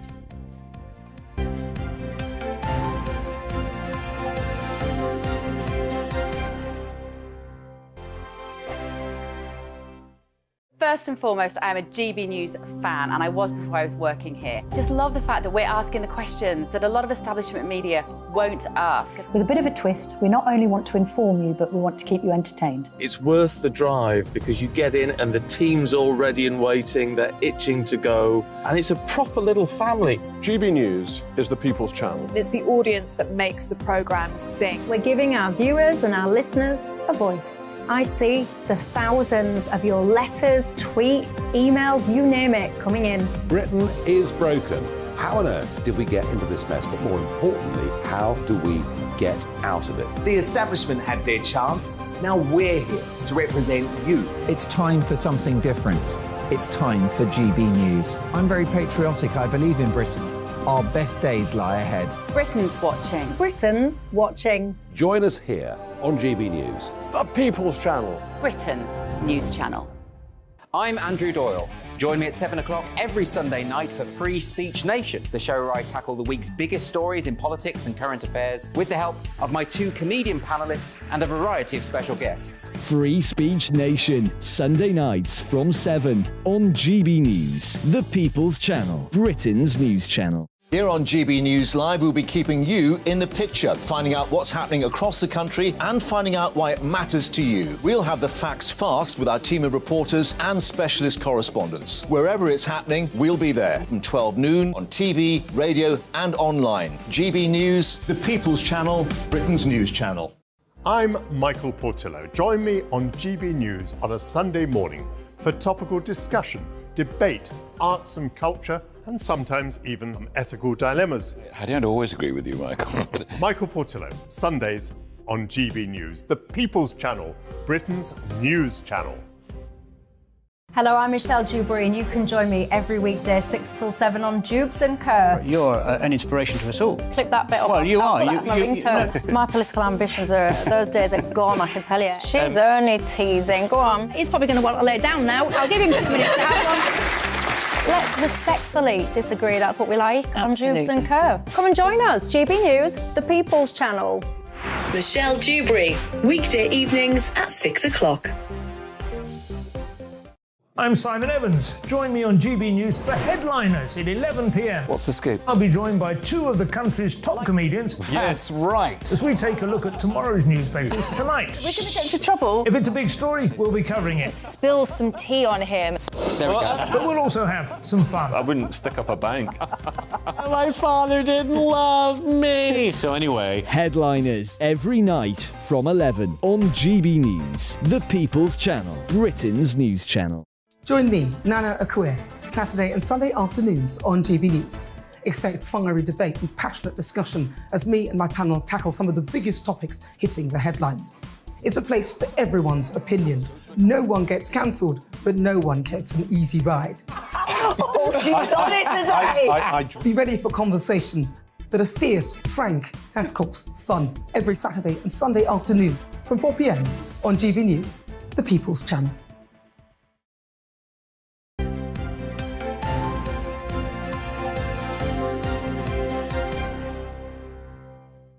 9:24, morning to you. This is Breakfast with Stephen and Ellie. Let's talk money. Yes, and having a joint bank account with your partner can be a convenient way to manage any bills that you share together. Yes, but risks, 1 or 2 involved, potentially, and it's important to know what you're signing up to, apparently. Let's talk to Julie Cook.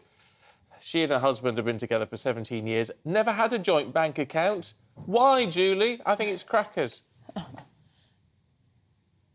No, Stephen, and I don't think it's crackers. I think it's self-preservation. I have been with my husband for many years. That's quite right. We trust each other implicitly in every way, and including money. But that doesn't mean I want to share an account with him. I think joint accounts are an archaic thing from the 1960s and 70s, where women relied on men, and the man put most of the money in, and the woman could withdraw some if she wanted. But that's no longer the case, and I think women no longer need joint accounts with their men. Is it not an ease or convenience thing, though? So I imagine you live together, you run a household. Is it not just easier to have everything in one pot, and the bills and the mortgage and date nights, the family shop, everything can come out of that one pot? That's why most people would want to do it, I assume. Yeah. You can do that, but how I do it, for example, is, the mortgage will come out of my account, the car insurance will come out of his account, and at the end of the month, we'll sort of tot it all up, sort of family things and whatnot, and we'll split it down the middle. And I think that actually represents more trust, because he knows that he'll pay something and I'll give him 50%, and I know I'll pay something and he'll give me 50%. So I think it actually shows more trust that we pay for our certain things and we then split it between each other than forcing ourselves to put money into a joint account each month. I think joint accounts can be actually quite dangerous. One person could take all the money out if they wanted to. I think it's safer this way. Would you not, just very briefly, it sounds more like you're dating than married to me. Oh, do you think? I don't know. I think, it would be nice to be if that was the case, Stephen, because we are very much married, and with all the humdrum that comes with marriage. But yeah, I think it's basically, look, women now, I think there was a study recently that said 31% of women 16 to 54 are against sharing financial assets, meaning joint accounts, credit cards, Yeah. all that sort of thing. Julie, we're out of time. Thank you very much indeed. If you've got a thought, let us know. gbviews@gbnews.uk. All right, stay with us. We're here all weekend, but up next is The Briefing with Tom Harwood.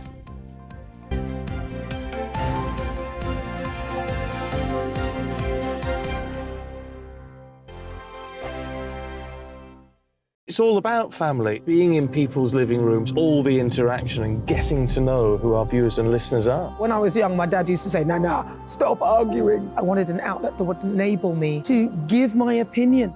People are going through a really hard time right now, and I know that you don't feel like you're being listened to by the establishment. I came to GB News because it's the People's Channel, and I want the audience to have their say on the events of the day. We're dynamic. We do something different. Democracy shows that the wisdom of the nation is in its people.